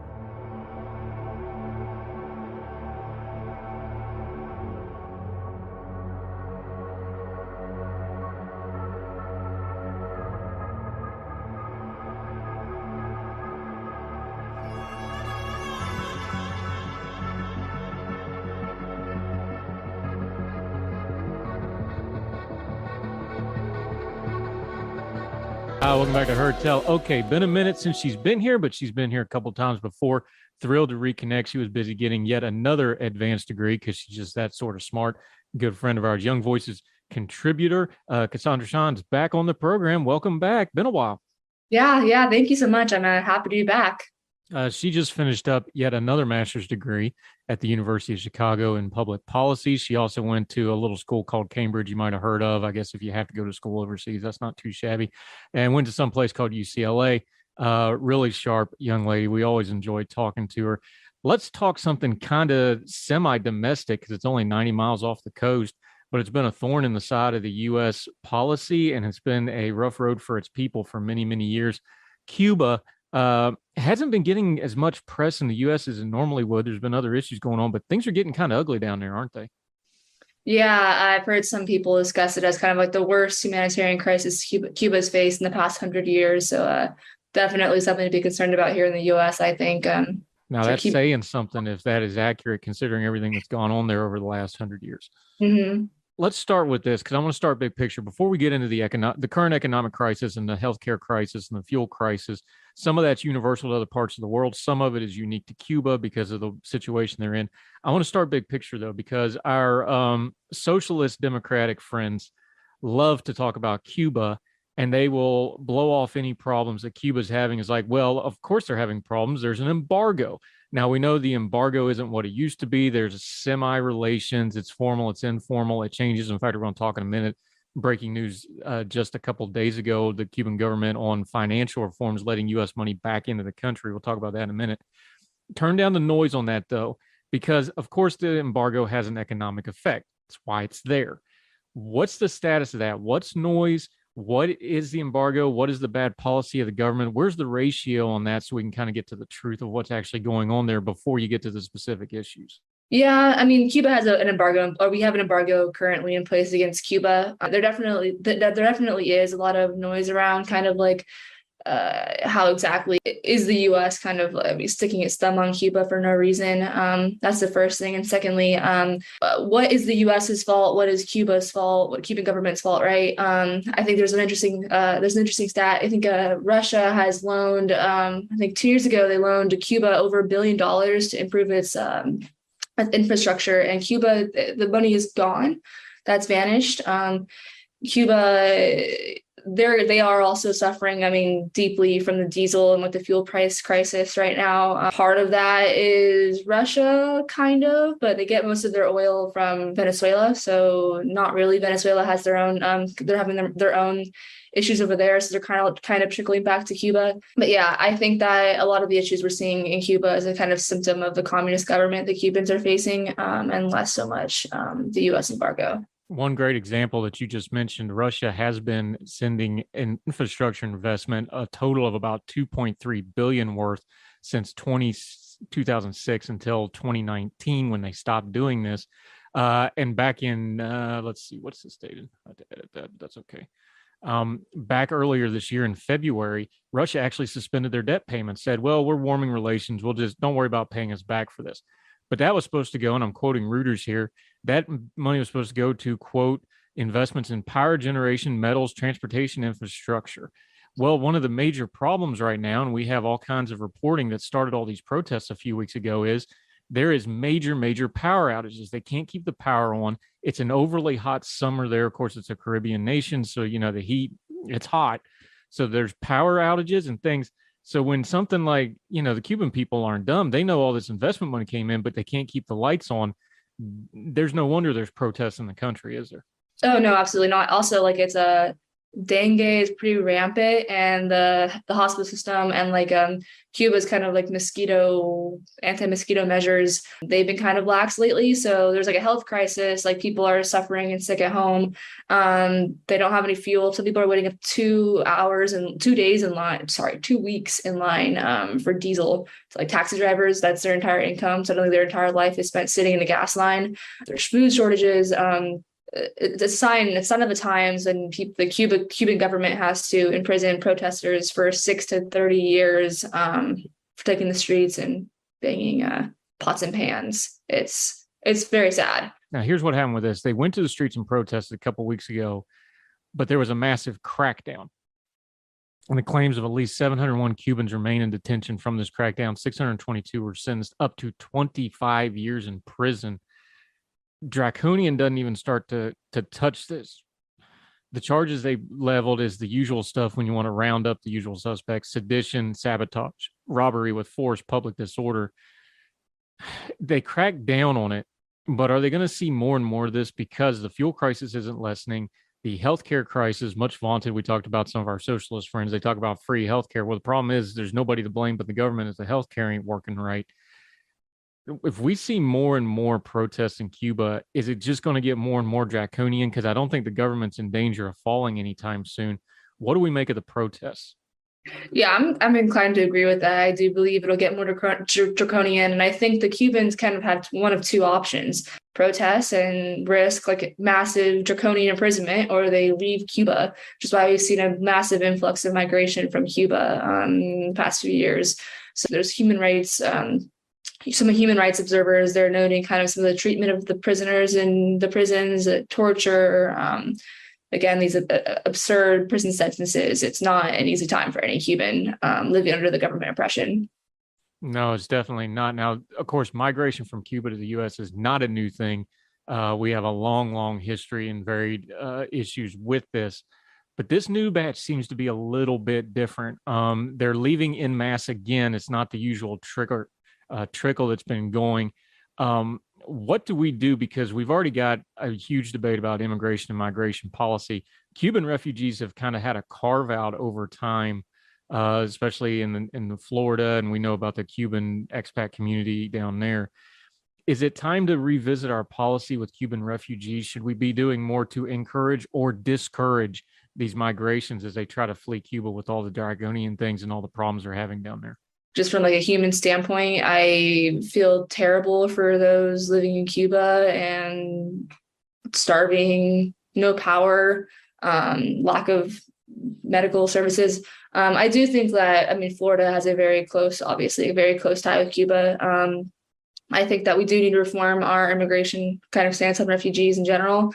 But Cuban in particular, I think there's a very close cultural tie there. But also I think there's something to be said about trying to encourage positive growth in Cuba as much as humanly possible. Russia has proven that sending money doesn't necessarily work for improving the situation in Cuba. But I think I am the same as many other political leaders, where it's kind of like, well, we have crisis again with Cuba. And it's sad that we have to review it that way of well, it's a crisis again, but the government hasn't changed. The reason the protests are so draconian is because the machinery to crack down on that, from Castro to Castro's brother to the current leadership, that it's almost ingrained in the society.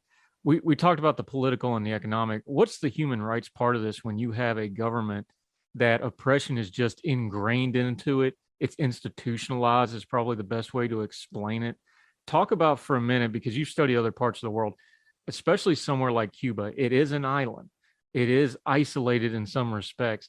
When you have institutional oppression like this, how much that changes the dynamic for things like human rights and civil rights? I don't think it necessarily changes the dynamic. I think we kind of suffered in the West from a lack of kind of information coming out of Cuba. We citizens, we barely hear kind of what's happening over there. I think that's the first thing. And I think that once we kind of get more media spotlight around what's happening in Cuba, we'll be able to kind of determine this with much more accuracy. We've seen communist regimes fall before. We've seen them stay in power. I think with Cuba, I think the protests definitely come to show it, that people are aware and sick of their circumstances, and they're sick of their government rule, a rule by a government that's not necessarily taking their best interests at heart at all.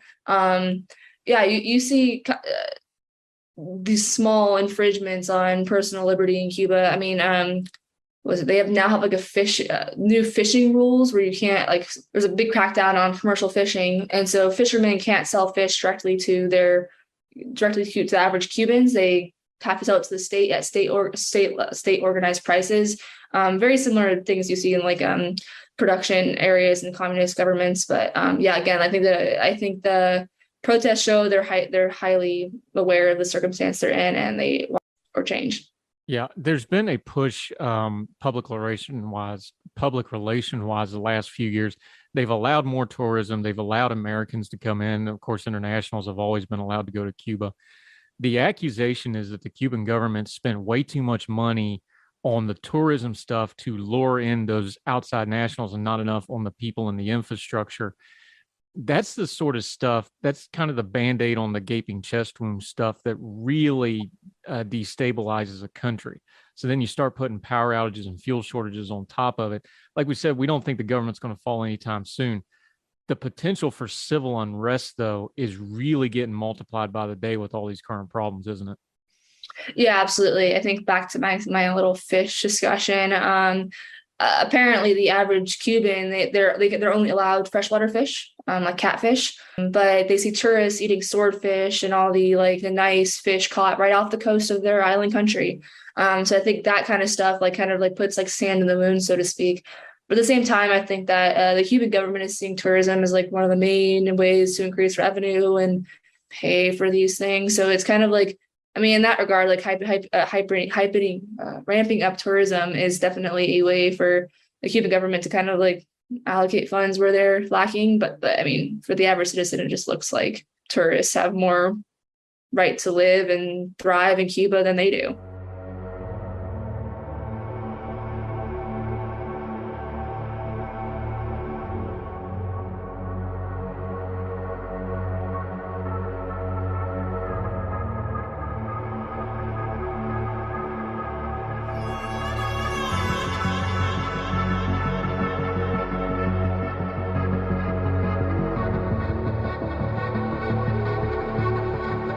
Cassandra, Sam joining us. Yeah, you've studied other countries and other governments around the world, especially dictatorships and things like this.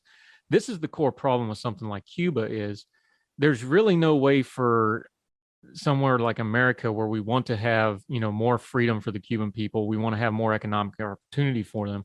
But when you're dealing with a dictatorship, there's absolutely no way to get money into that country that it doesn't go into the government's hands and then get misallocated by that government for their own purposes and it doesn't get to the intended people.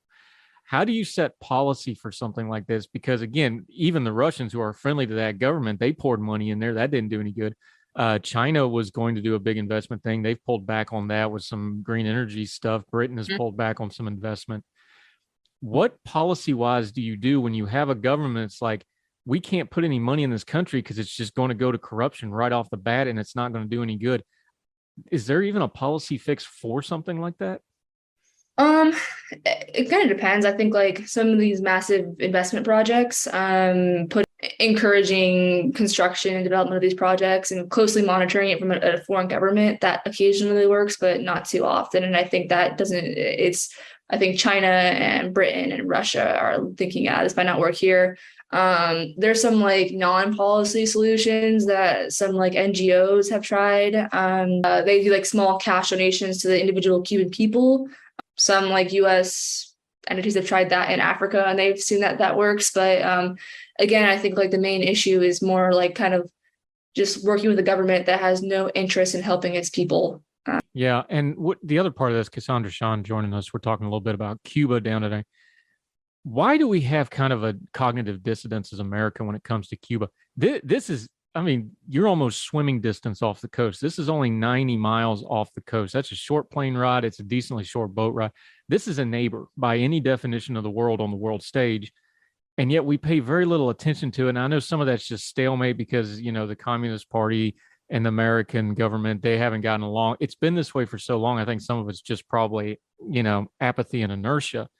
Why do you think it is, though, that we pay attention to other world events a lot more than we do with something that's this close and this related to our country, both geographically, but also just geopolitically? This has been a thorn in the side of the American government, multiple administrations, both parties for decades. And we don't seem to really want to do anything about it and just kind of deal with the status quo. I wish I had an answer. You're right. I think there's definitely a lot of pushback right now about how much attention we're giving Ukraine and we give other issues abroad. But yeah, we do Cuba is so close to us. The Cuban diaspora in Florida is, thriving. So it's very similar. I grew up in San Diego. We're neighbors to Mexico. It's you hear about issues down south. You see them occasionally day to day, interacting with people year round, but we don't do anything as a country. And I think it's a shame. It's interesting you bring that comparison up because, I've been to San Diego. You go to Imperial Beach, you just walk down the beach and then there's a wall. And it's like, Yeah. oh, normally a beach doesn't have a wall. It's kind of shocking if you're not from there, or you go to I forget the name, the shopping mall where half the parking lots in Mexico. Las Americas, there's a freaking wall right there. And you're just not used to seeing walls like that. Is it just out of sight, out of mind, where it's just far enough over the horizon? We don't have walls, but then we have we talk about the southern border. This is an immigration crisis. It's a migrant crisis. It's a human rights crisis. Is it just that it's just enough out of sight, out of mind that you don't have, like we have the images coming across the border and stuff, and it's a smaller amount of people, of course. Is that it? Is it just an optics thing? I think it's two things. I think like Mexico is not a communist government per se. And so like they're okay with almost showing some tendencies. So you might want to hold that thought. No, yeah, the status quo right now has, journalists are allowed to travel to Mexico. You hear stories right across the border from at those areas in San Diego, let alone the border where you can communicate with Mexican nationals and American nationals. But you don't really see that. I think the water is enough of a separation where it really kind of, it does create a massive barrier. And then you have a government that has no interest in necessarily entertaining bad press. So it's a combination of it. And then at the same time, you have our media where this issue is barely covered in the news, barely covered. You barely hear about it. Let's talk globally just 1 second. Let's zoom back out like we did when we first started. To kind of wrap this up, though, is everybody's having fuel problems. Everybody's having food problems. There's a global financial crisis going on. Talk about worldwide how it shows up. Places like Cuba, places like Sri Lanka, we've been covering a lot on this program. The countries that are already under stress, when something like fuel shortages, like the Ukraine war, like food shortages from the Ukraine war, talk about how these countries that are already on the edge, they go from bad to catastrophic very, very quickly when the geopolitical winds shift just a very little bit. Because people talk about globalism and they use the buzzword. It's an interconnected world, and this is the ugly side of that interconnected world, and it shows up in a hurry in diverse places, doesn't it? It definitely does. You have prosperous nations with sufficient reserves. Even Europe is freaking out. The UK is concerned about fuel prices, but then you look at Cuba, where they do a little bit of their own domestic supply of oil. They rely mostly on Venezuela, but they're reliant completely on their neighbors' conditions. And when those neighborly conditions kind of turn sour, for Venezuela at least, or they have like a less oil coming into the country than they're used to, and their entire infrastructure is reliant on diesel, that's a recipe for disaster. And I think, you're absolutely right. We are going to be seeing a massive increase in protests because at the rate it's going, there's nothing else to do. Yeah, they're out of options infrastructure wise. Cassandra Shand, one last question on this, just globally, when it comes to Cuba, when it comes to some of these other issues in the world, when you have a stalemate like Cuba's been, there's a hard and fast stalemate here as far as American policy towards Cuba and Cuba's policy towards us, frankly. It's a two-way street. What's the better option for us as commentators and just the general public when addressing this? Should we be focusing on the people of Cuba, the human interest stuff, the human rights stuff, or should we be focusing on the policy stuff, kind of the more which one of those two do you think is more going to be more effective trying to get it until this stalemate seems to loosen up either by an event or something else happens? As far as injecting into the public consciousness here in the US, I think absolutely the humanitarian stuff. I think us policy wonks, we definitely kind of we appreciate policy analysis, but at the end of the day, it's affecting the average person. But ideally, I'd like to see it side by side. I think you see a massive reaction, people being in prison for 25 years for taking to the streets, where that's something you can do on an average Saturday here in the US. But at the same time, you see these insane policy measures put off by a communist government. And I think that, focusing on the human aspects, but sprinkling in some policy would be very helpful. Yeah, great stuff, Cassandra Shand. Great to have you back. It won't be so long before we get you back again. But until we do, let folks know what you got going on now that you got all this newfound free time on your hand, now that you're not doing school now. Let them know how to follow you on your social media and what you got going on, my friend. Yeah, you can follow me at Cassandra Shand on Twitter. Just politics and startups. Politics and startups, because those two things go together so well nowadays. Cassandra Shan, always a pleasure to talk to you. Good to see you again. We'll talk again soon, Thank my you. friend. Appreciate the time. Thank you.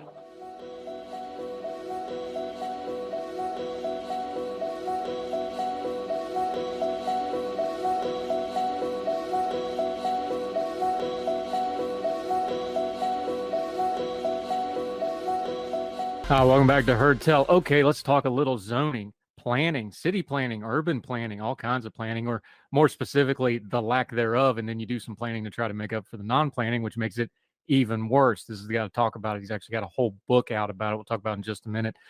He is a graduate of Rutgers. He's been doing all kinds of media on this. I'm excited to talk about this book because it really is an important topic that actually affects just about everybody, one way or the other. Nolan Gray joining us. How are you, sir? Thank you so much for the time today. Well, thank you for having me. It's a pleasure to be here. Fantastic. We usually don't let Rutgers people come on unsupervised, but we'll make an exception for you, my friend. Sorry, I'm a WVU guy. The old grudges die hard. Well, it's even worse. Conference.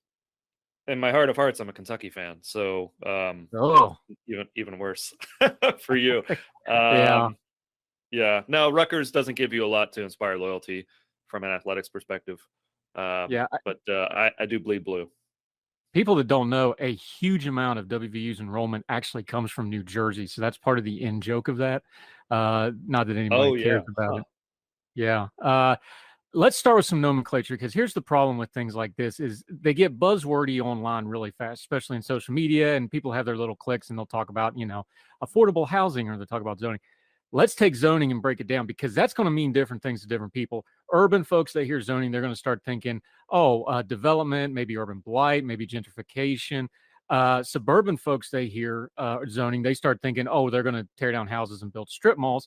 A rural person may never have dealt with zoning and not have any idea what it is other than that thing people argue about on Facebook. Just deal with the nomenclature, break it down for a little bit, what we're actually dealing with when it comes to zoning. Right. So zoning is a system of regulation that we have in cities, suburbs, and some rural contexts that does two things. The first is it tells you what uses are allowed on every single parcel in a city. So broadly speaking, that's, residential, commercial, industrial. But then within each of those categories, there are subcategories. So in some residential areas, you are not legally allowed to build an apartment. In others, you maybe can legally build townhouses, but not a duplex. In about 95% of the typical U.S. metropolitan area, it's illegal to build anything other than a single-family home, detached single-family home in a residential area. We'll talk about that, how that ties into housing affordability issues. The second thing that zoning does is it places strict limits on density. So it tells you what you can build and then how much of that you can build, how much floor area you can build in maybe a commercial development, or how many units you can build in a residential development. And as is probably implied by the title of the book, I tend to think a lot of these standards are arbitrary, and they've played a role in making U.S. cities uniquely dysfunctional. Yep, that's called a segue. We call it Arbitrary Lines: How Zoning Broke the American City and How to Fix It. That's Nolan Gray's book. We're going to link it in the show notes. Make sure you buy the book and read its entirety. Let's start right there, though. Arbitrary line. Here's a problem we have where it's a language problem, because we keep talking about government and zoning and regulations as if there's these things that drop out of the ether. No, these are government things, but there's people behind there making those decisions, which means good, bad, or indifferent. You get the biases of those people, you get the experience level of those people, and you get the competence level of those people. Demystify it a little bit, because I think that's part of the problem when we deal with something like zoning is it's like, somebody somewhere is doing that. No, there's people doing this. And to really understand the problem, you got to understand the people that are making that decision, right? No, that's exactly right. I mean, I think the way that zoning traditionally certainly was framed was, okay, let's get all the smartest guys in the room and come up with a master plan that's going to control every little detail for what you can and can't do on every single lot in a metropolitan area over the next 50 years, right? So it's very kind of this mid-century modern kind of idea of, we can just get the elites all together and solve this problem, and deal with problems like incompatible neighbors, or deal with problems like coordinating growth with new infrastructure investment. I think you made this point very well. It doesn't end up working out exactly that way. Certain biases come into the picture. People start using some of these rules as a way to maybe suppress new construction. For example, if I'm a property owner, right? If I own some office floor area, it's in my interest to prevent other people from building more of it, so the price just keeps going up. Or if I own residential property in a community, right? It's at least partly to my benefit to block new properties from getting built that increases the value of my asset. And that's kind of this dysfunctional flow that we've gotten into in many cities. And then, of course, it's been used as a tool for segregation. Of course, in the U.S. context, both on the basis of race, but also income. If you can say, hey, if you want to build a home in this neighborhood, you have to have at least 2 acres of land, even though the market might sustain maybe 5,000 square foot lots. If you have the power to say, set standards like that, you have the power to determine who can and can't live in any given neighborhood. And so what you see in many U.S. cities is these rules have been used to make housing much more unaffordable, and have also been used to segregate cities, both on race and class. Yeah, Nolan Gray joining us. Here's the thing. There's certain things in our parlance when it talks about the other side of the tracks is a good one, and people may not realize that's based in facts, though, because it was like, oh, well, that side of the train tracks isn't desirable property. This side, a lot of this goes back to some basic things like property rights, the tax-based thing. That's a huge part of zoning. Talk about that for just a second, because those are some of the elements that go into it that are kind of fundamental. But once we start talking about affordable housing and stuff, we kind of forget about those basic building blocks. So just touch on that real quick. Yeah, absolutely. I mean, so in the book, I sketch out, I think, what are the 4 big things that have gone wrong with zoning. The first is it's made housing much more expensive by making it harder to build and forcing it to be more expensive than it might otherwise have been. It's made it harder for people to move to high opportunity areas, maybe thriving cities that are growing. It's made it easier for bad actors to enforce segregation in U.S. cities, and then it's forced cities to take on maybe a more sprawling form that they might otherwise have. And we can get into all of those. But I think you're exactly right. I mean, this is an element of the book that I actually don't touch on very directly, but the property rights issue, right, is that zoning basically puts incredibly strict parameters on what everybody can and can't do with their property. So right now, one of the issues that we're scrambling to deal with, of course, is, well, we need to allow people to actually build maybe something like an accessory dwelling unit or a granny flat in their backyard. That should be legal. In many U.S. contexts, that's illegal. Or you should be allowed to operate a home-based business out of your home, right? Of course, over the last 2 years, many millions of Americans have started working from home, but in many contexts, zoning actually makes that illegal. Of course, that's a major property rights concern that I think many people rightly have. And before we get into the details of this, since you just mentioned it, I do want to ask you about it. Is how much of this you use the term mid-century thinking? You just talked about the COVID pandemic, where people really started embracing technology out of necessity. I think it changed a lot of people's views on things. How much of this is not even the math of it or the politics or the policy? How much of it is just changing generational thought on how we address this issue? Because there seems to be, I know post-COVID, everybody's kind of looking at everything all of a sudden. It's because when you're locked in your house, you start thinking about your house. Let's just put it on a basic human level. How much of this is just a generational thought change that we're in the middle of, and we maybe don't have the nomenclature and the policy to match it all yet? That's a really great point. I think there's 2 elements here. I think this was part of a broader project of making the detached single-family home the norm. And in the context of maybe post-World War II, that was fine. We had a lot of land that was very cheap. But now a starter home doesn't look like a detached single-family home on maybe a 5,000 square foot lot in many U.S. cities. In many U.S. cities, a starter home might look like a townhouse, or it might look like half of a duplex. And those are types of houses that we actually make illegal to build today. Land prices have just gone up so much that old Levittown style 5,000 square foot lot just is not economical.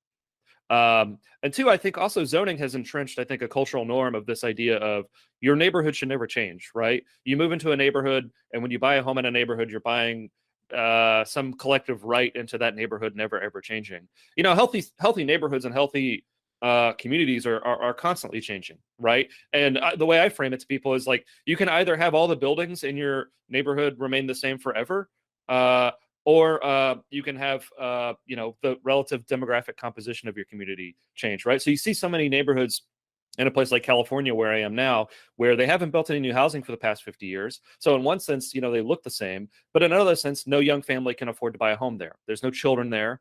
It's mostly folks who are retired, empty nesters. Their family, their kids can't afford to live in that community, so they move to a place like Nevada or Arizona. And the built form of the neighborhoods remains the same, which was the purpose of zoning, but the community, for all intents and purposes, has collapsed. And I think this has been a California problem for a long time. But what we're seeing it now increasingly is spread to places in the Mountain West or places in the South. Yep. All the places those folks are going to get away from the problem to start with, ironically enough. Nolan Gray joining us. You bring up something I want to ask you about because it just kind of triggered a thought in my head, though. This is not going to be a one-size-fits-all problem, because what is affordable housing in a city, like you said, maybe multifamily, maybe apartments that are affordable, maybe townhouse style stuff. You go out more rurally, like where I'm from. Look, I lived in a double wide until I was 11. That's affordable housing where I come from. You get a trailer, right? This is not going to look the same everywhere. Is this something where we need to have a set of principles in place and then be a little bit flexible in the application thereof? Yeah, I think one way to approach this issue is to have more state level. So the way we do zoning today is every single municipality gets to write their own zoning code, basically de novo.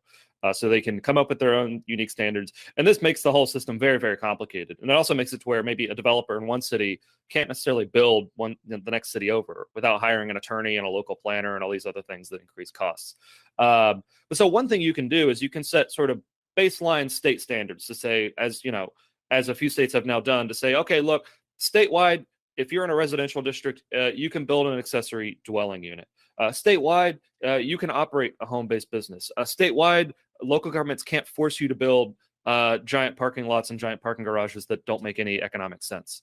And then you say to local governments, hey, within these broad parameters, you can still plan your city, but the most extreme abuses of zoning, of course, we're not going to tolerate.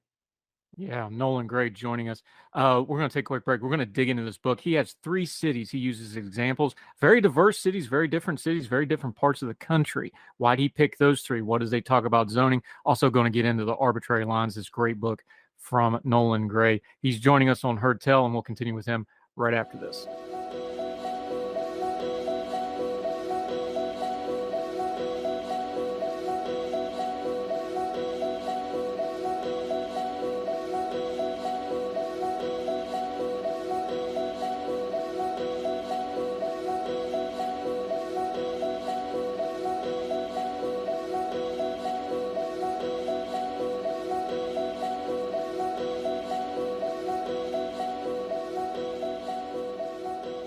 Welcome back to Heard Tell. We are talking to Nolan Gray. He's got a great book out on zoning and urban planning and city planning, how zoning broke the American city and how to fix it. Arbitrary Lines, great title, by the way. Love it. Okay, let's dig into this a little bit. The core of the book, you took 3 cities as living examples. These are cities most people would know just on name. They're very diverse cities. They're different parts of the country. Why did you pick these 3 cities as your examples? Yeah, well, I mean, so the main example that I look at in the book is Houston, right? So Houston is unique in that it's it's 4th largest American city, right, and on track to be the 3rd largest American city. It's incredibly affordable, despite a few decades of just exponential population and income growth, and it's also unique in that it's the only major American city that does not have zoning. So what does this mean? This means that Houston doesn't have the citywide system of regulation that says what uses are allowed on every single property and at what density. Of course, they have a whole bunch of other rules to deal with things like nuisances or preventing development in environmentally sensitive areas, or they even engage in a whole bunch of stuff that people generally think of as city planning, like parks planning or streets planning. But they don't do this sort of weird game that every other city plays, where they engage in a system of citywide land use regulation through zoning. And so, what gets you is actually a relatively successful city. They have, as I say, they have other mechanisms for engaging in city planning, but they've been able to remain relatively affordable as, more zone cities, of course, now struggle with these issues. And this isn't just a social and political and economic issue, though. We saw in Houston, unfortunately, when you have a natural disaster with poor zoning, this stuff can actually be deadly because they went out and, they're building a lot of stuff maybe on land that wasn't really meant to be built on, that wasn't properly zoned. That actually had a huge effect in the city of Houston also. Well, so it's tough. I mean, a lot of the wetlands development in metropolitan Houston was happening in the suburbs, which in most cases have conventional zoning. And then there are separate wetlands development is generally dealt with through separate ordinances, right? So you'll have rules that say what you can and can't build in wetlands. And of course, that was separate of zoning, and Houston was a little too callous about that going into, for example, a Hurricane Harvey. But But yeah, I mean, I actually not having zoning in Houston is probably a huge asset in the recovery period, right? So Houston actually experienced population growth the year that the hurricane hit, and it's partly because it's so easy to rebuild in Houston, right? Properties that get destroyed, you can fairly easily rebuild them and then build them to higher standards than you could maybe in a place like Los Angeles or San Francisco, where of course there would be much stricter regulatory rigmarole, and the actual regulations make a lot of what currently exists illegal. Houston, of course, doesn't have all those problems, so it's very easy to build, and it's very easy for the city to adapt and change over time. You took a couple cities that maybe not as famous as Houston, which I think a lot of people will be shocked at how big Houston is. It's the fourth largest city and growing. You talk about Minneapolis, you talk about Fayetteville, you talk about Hartford. Minneapolis, is, of course, is a big metro. Fayetteville, Hartford, more kind of maybe mid-level to large cities. Why those cities? What got your attention there? Yeah, so I mean, all across the country, cities are contending with liberalizing these regulations, right? Because there's broad recognition now that these rules are standing in the way of letting cities adapt and grow over time. So Minneapolis, of course, abolished a policy called single-family zoning. This is what I was referencing earlier. These are rules that basically make it illegal to build townhouses or duplexes or small apartment buildings in the vast majority of most U.S. cities. Minneapolis scrapped those rules, and they're still tinkering with them. But it's starting to allow for more of this infill housing development. So you can get smaller, more affordable housing typologies in existing neighborhoods, leveraging existing infrastructure.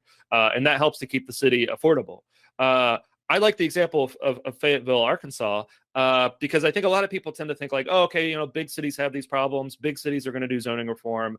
But maybe a mid-sized college town like Fayetteville, that's not really relevant to us. I'm from Lexington, Kentucky, which is a very, very similar context to Fayetteville. And you look at Fayetteville and they've said, okay, hey, we're going to we actually want more infill development. We want to legalize those main street developments, those main street storefronts that so often in many small towns just sit empty. Let's get rid of some of the rules that block entrepreneurs in our community from leveraging some of those properties and revitalizing some of our streets. And one of the rules that they zeroed in on were parking mandates, which say if you want to operate a shop or if you want to build maybe a small apartment building, you have to build a huge parking lot, right? I mean, this is why you drive on any major corridor in America and there are these huge empty parking lots that are so big that they don't even fill up on Black Friday. If they don't fill up on Black Friday, they probably don't need to be built that big. But so Fayetteville said, we're going to scrap some of these rules. Hartford, of course, in Connecticut, similar story, right? This is much more of a Rust Belt dynamic, a city that's experienced population loss. But they're liberalizing a lot of these rules too, to say, hey, we want people to come back into our community. We want people to invest and build. Let's get rid of some of the regulatory barriers to people doing that. One of the keys to the book that you really wanted to focus on was there's been all these different ideas and thoughts about zoning and urban planning and city planning over the years. You wanted to try to bring them kind of together into a little bit more of one cohesive thing to try to understand the problem. Just for a lay person that doesn't know all the nomenclature, maybe doesn't know a lot about zoning, what's 2 or 3 of the things that they should know if they go to like discuss this online with their friends or on social media? I'm sure they see the trends every now and then, something will pop off on Twitter or Facebook. What's the couple things they should be looking for in those discussions that should really pique their interest and like, okay, this is something I need to pay attention to? That's a really great question. I mean, I would say first, a very common misunderstanding: zoning doesn't get anything built. Zoning only stops things from being built, right? So, for example, when you have a policy like single-family zoning and you get rid of it, that doesn't mean that it's no longer legal to build a single-family home. That just means that it's now legal to build things other than single-family homes, right? So you get this confusion quite a lot. Same with parking mandates. People say, well, we can't get rid of parking mandates because we still need parking in our community. Well, the mandate just says we're not going to force anyone to build it. If a developer still wants to build this parking or feels it's necessary to lease out or sell a space, he or she will build that parking. Mandate just says the government's not going to force you to do it anymore. That's the first. The second is, I would say, consider the downstream cost of a lot of these policies, right? I think a lot of people, they maybe support some of these policies and, concerned about things like community character, or maybe extremely concerned about how a development's going to change their community. The alternative is never for a neighborhood or a community to stay the same, as I was kind of saying earlier, right? If you don't build those additional housing units, your city's going to change. It's just going to become much more expensive, and working class families are no longer going to be able to afford a home. They're going to have to leave. They're going to have to move away. Your city's going to become less diverse, less dynamic. If you make it hard for that new business to open up in a storefront, The alternative might just be that storefront sits vacant, as is so often the case in many U.S. cities. And consider the downstream costs of a lot of these rules, right? If we make it hard, if we add rules and layers and extra onerous processes that make it hard to build over time, that just makes it impossible for these cities to grow and remain dynamic over time. Yeah, Nolan Gray joining us. He's the author of Arbitrary Lines: How Zoning Broke the American City and How to Fix It. Let's talk about that fix it part, because we started this conversation talking about it. Behind all the zoning and the regular, whether you want to call it, land use regulation, zoning, whatever, there's always going to be people behind these policies. If you go to a post-zoning America, what's some of the things you put into place to make sure that the same people problems don't pop up again? Because we know the policy is only as good as the people that implement them. What would that look like? What would those steps be to keep some of the human factors from ruining whatever comes after zoning if we did repeal it?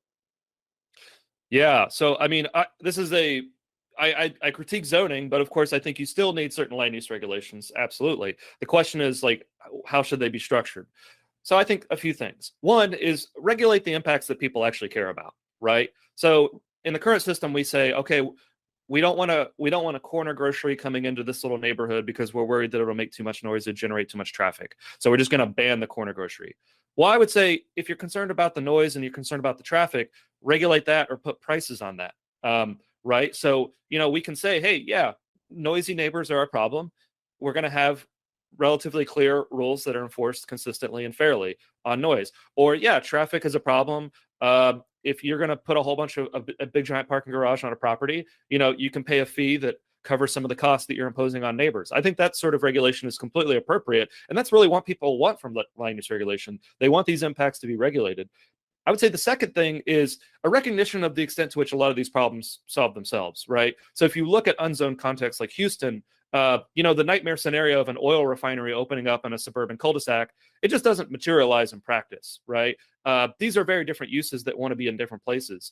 But then for conflicts that people are concerned about, neighbors are actually very good at coming together and developing emergent solutions to solve these problems, right? So of course, people form neighborhood associations that voluntarily opt into certain land use rules for maybe a community where it's like, yeah, we want this to be a neighborhood of detached single family homes. People can voluntarily opt into those rules, but maybe it's not appropriate for the local government to be adopting and enforcing these rules at the public expense. And then the third, I think, big piece of it is you do need planning work. And we don't do a very good job of this in the US, but you do need people who are stewarding the public realm. You need civil servants doing this work of planning out streets that make sense, planning out parks at regular intervals, planning out where public facilities are going to be. We actually don't do a lot of this work in the US today. And that's why so many US suburbs kind of look like a mess of winding streets and aimless cul-de-sacs and power centers, and you have to drive everywhere and you can't walk in any context. And there's very little mixture of uses. We can do some of the physical planning work to actually build communities that people like, and then say, hey, we're going to plan out the public realm, and then what you do on your private land, we leave up to you. Nolan Gray's joining us. All right, let's do a real world example to kind of put a bow on this. Everything we've just learned from you that you explained so well that even I understood most of it. There's a couple things I'm going to have to Google later. Let's just take this example because I'm for freedom. I'm generally a free market kind of guy. I want people to expand. I want capitalism to succeed. At the same time, every time I see a strip mall go up, I feel a part of my soul dying because it's just like, look, I'm happy people are working. I'm glad people are getting their businesses in. I hope the rent ain't too high, which is the case in a lot of those. I think a lot of people feel that way, though. It's like, hey, they have their principles on these things. But then in the real world, when you start building a building somewhere where they go every day, maybe it's a school, maybe it's where they shop, usually, more and more, those are usually pretty close together. That's a common feeling with people, though. You see it over and over again. How do they start squaring those two things of like, well, I want affordable housing and I want, good urban planning, but I also want things like I like. How do we square those things out in a pluralistic, diverse society? Because that's just a real question, because people are still going to feel that way, even if they have the principles and belief system, right? So how do we bridge that?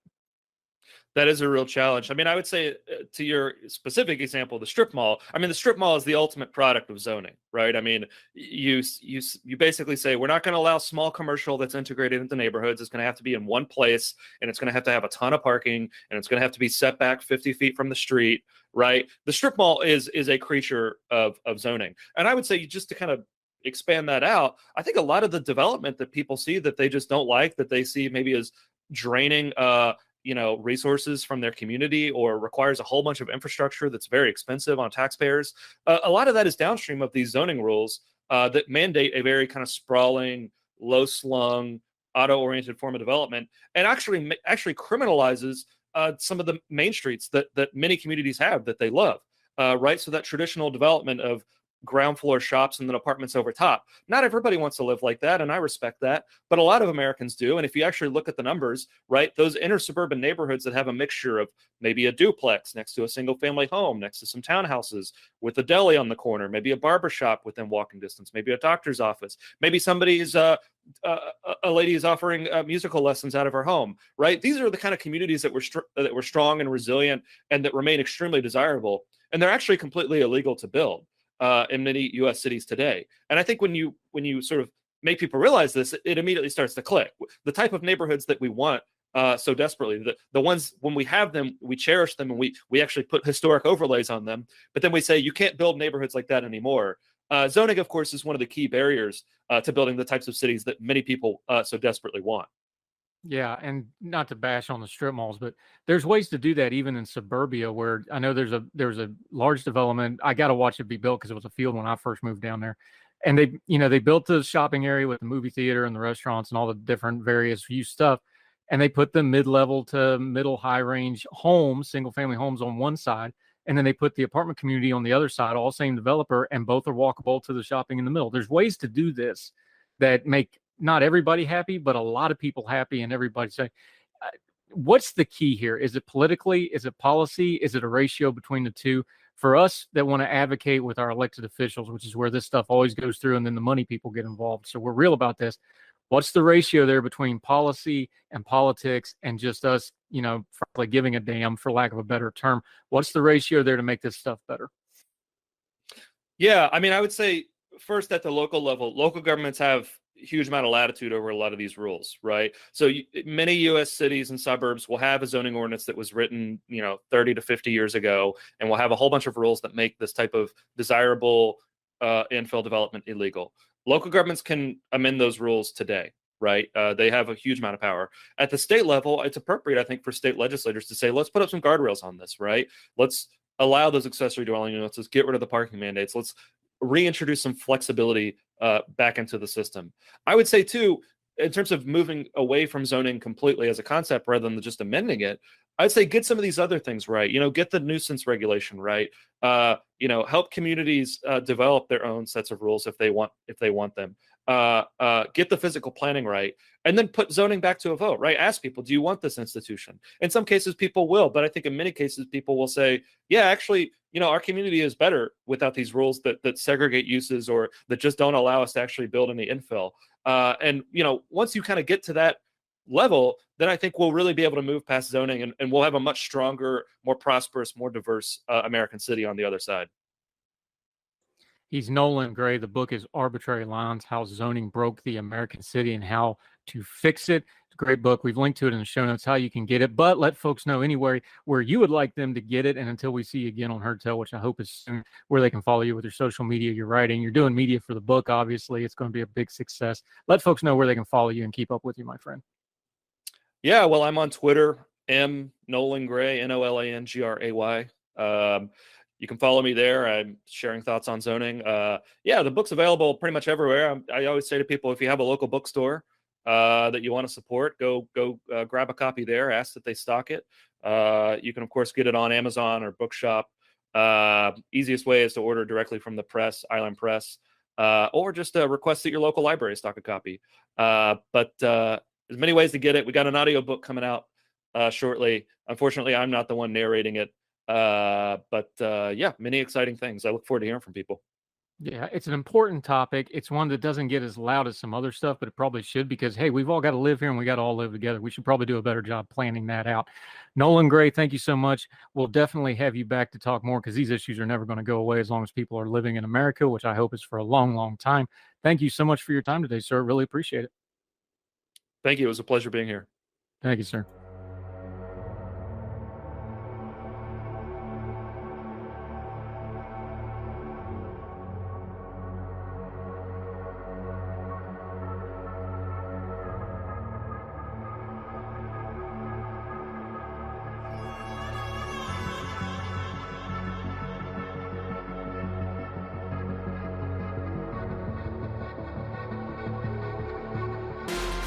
Welcome to Hurt Tell.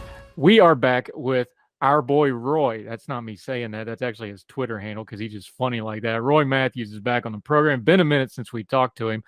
He does public policy for the Alliance for Innovation and Infrastructure, but we're going to talk a little foreign policy today. Roy, how you been, my friend? I've been pretty good. How about yourself? Thrilled to see you again. Okay. I love foreign policy. We're kind of in an isolationist phase in America. Let's just be honest. America's not really paying attention overseas unless it was Afghanistan.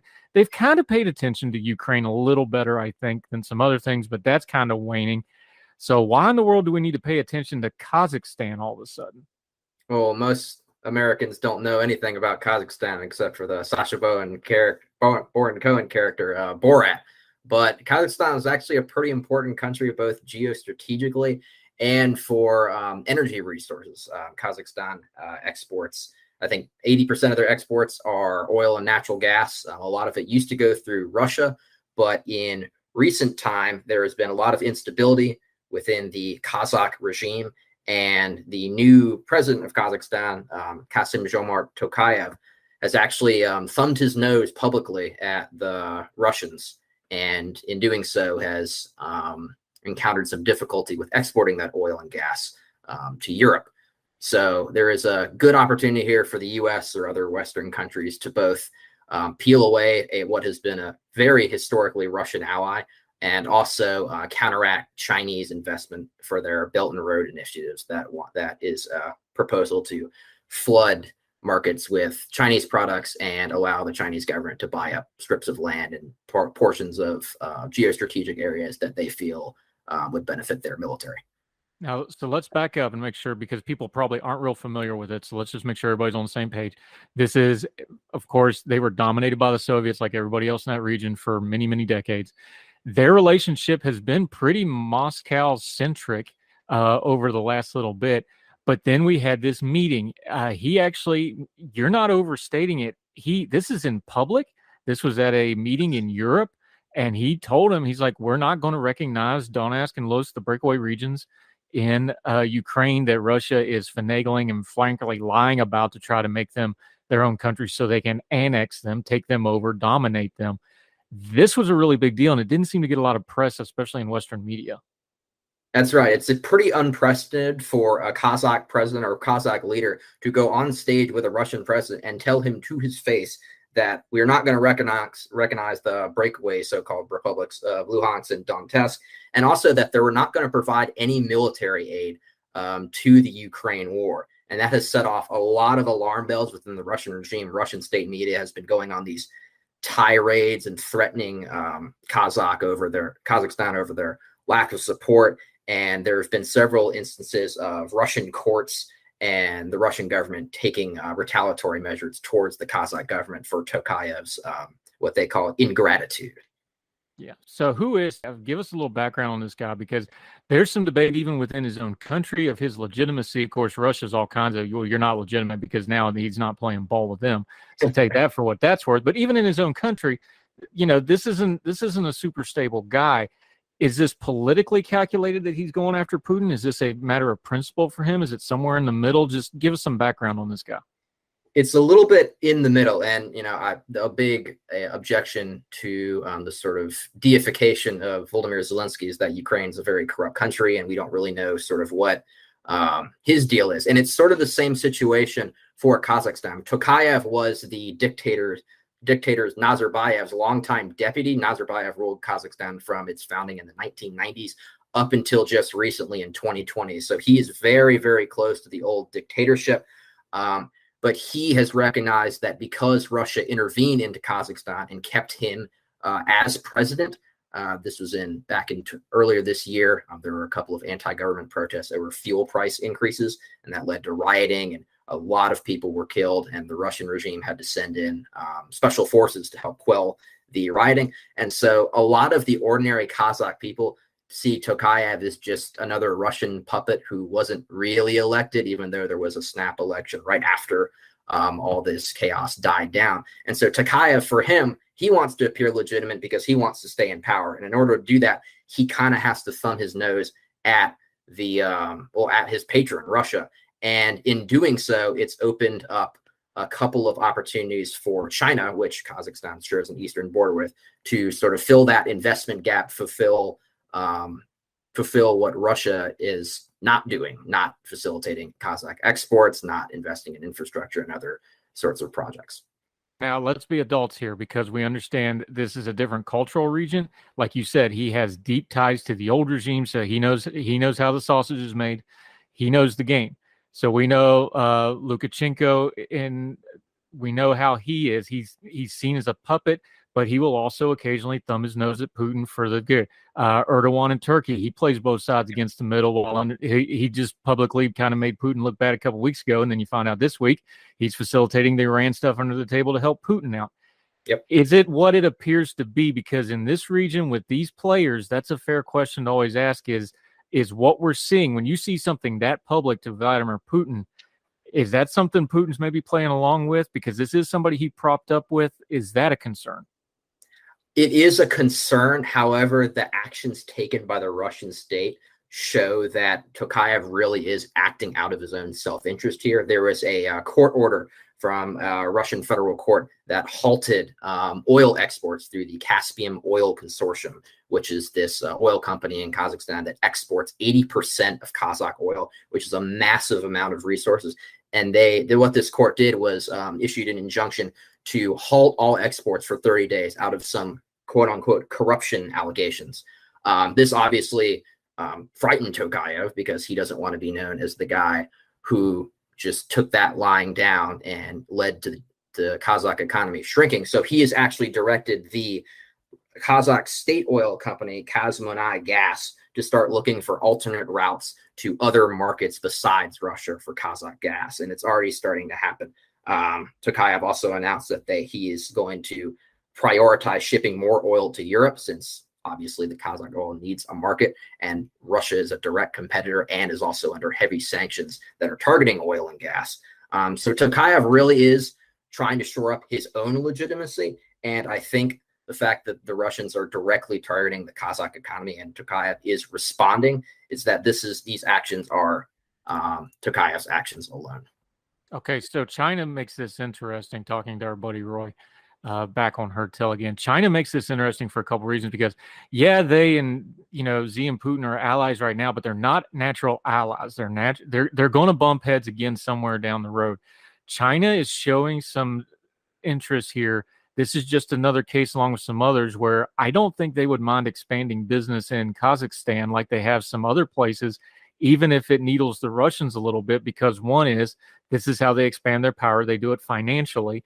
And two is, you explain for people that don't have a map in front of them geographically, if you're going to do a Belt and Road Initiative and you're going to link Asia and Europe, this is one of those places you just physically have to go to, right?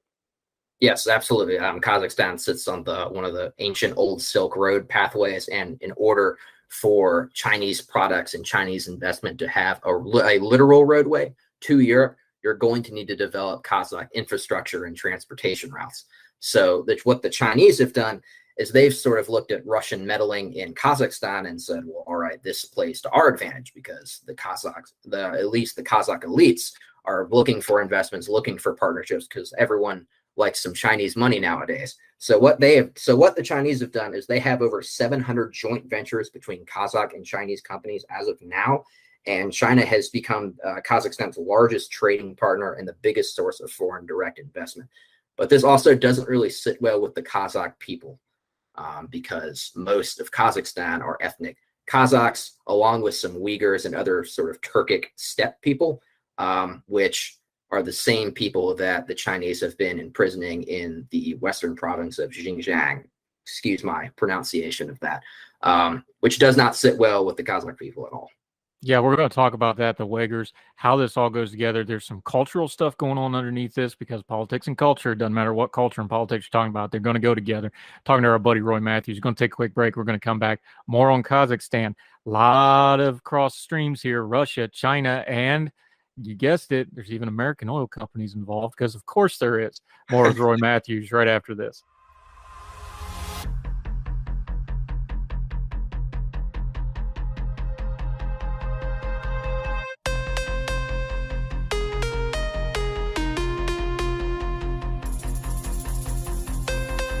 Welcome back to Heard Tell. Roy Matthews is back with us on the program, talking a little foreign policy today. Kazakhstan, we love going overseas, getting a broad perspective. Here's another one of those countries, you know, Crossroads is not putting it too fine a point on it, is it, Roy? Because we have China, we have Russia. Obviously, you have the surrounding countries. None of them are particularly stable. And the biggest private exporter of oil is Chevron. That's an American company last time I checked. What's the stability factor here for this, especially if they start doing things with the gas, oil? We know how those things go. Talk about the stability of the country, especially if they start trying to switch from Russia to China and then maybe back again when it's advantageous to the regime.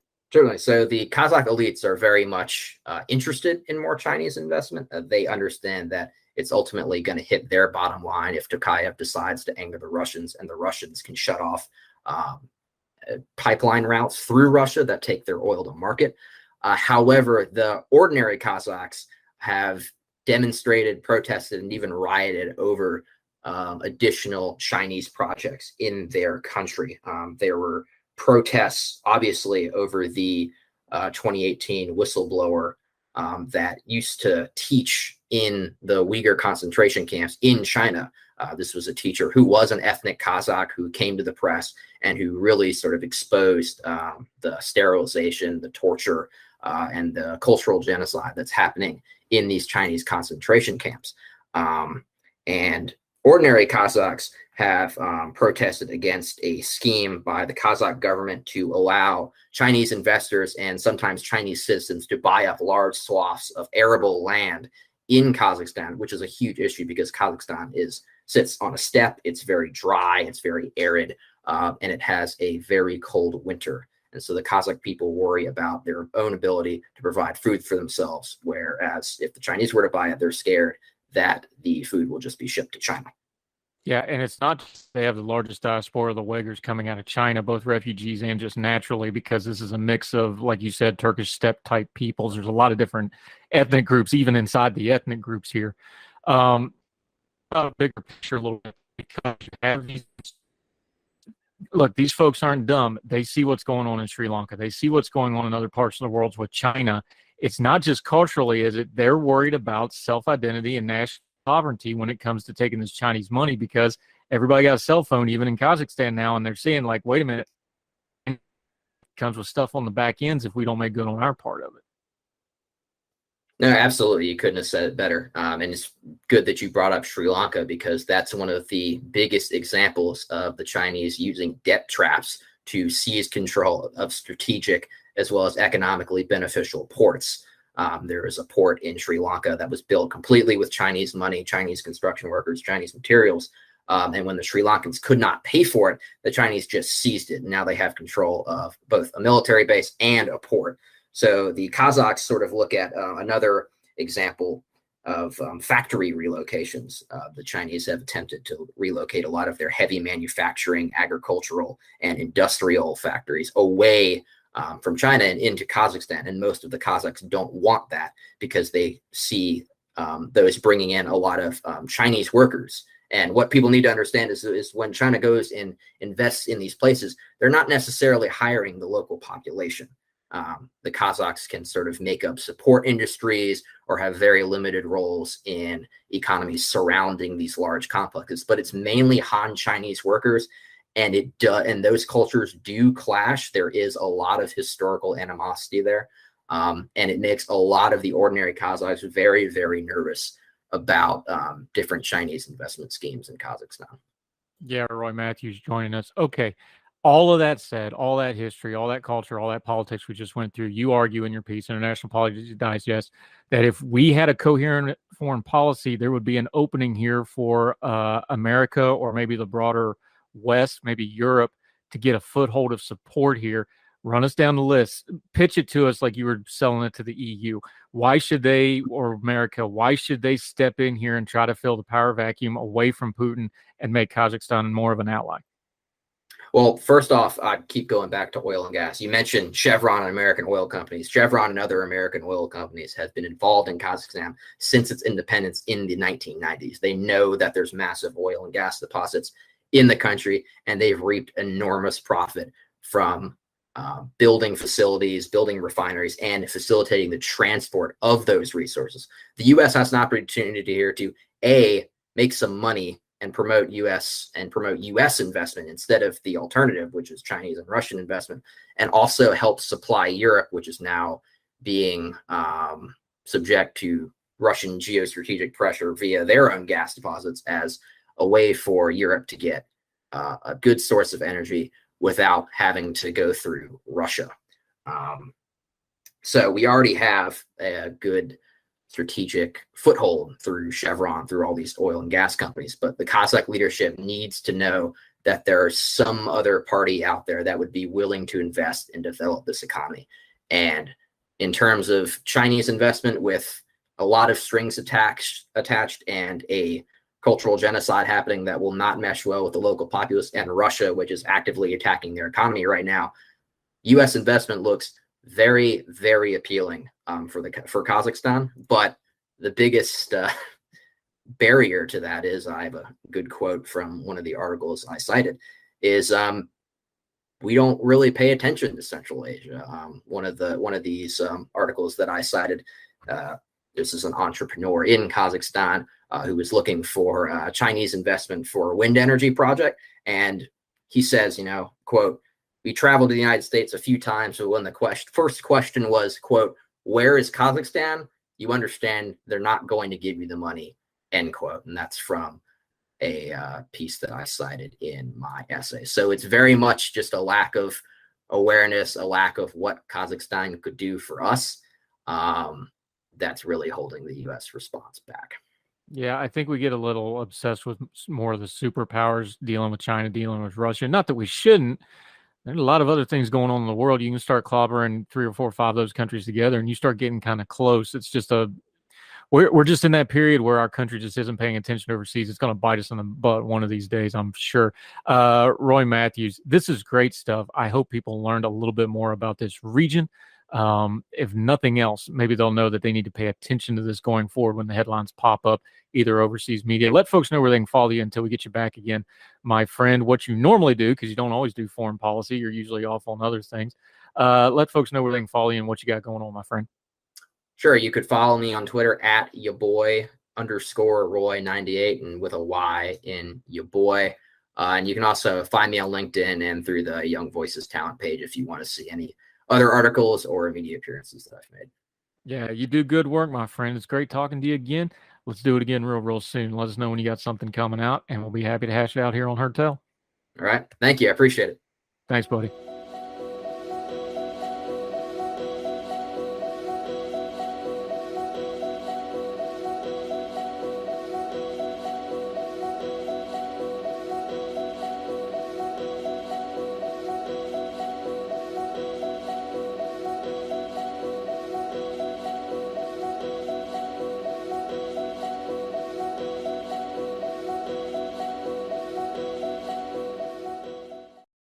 For the ones who know safety isn't a catchphrase, it's a culture.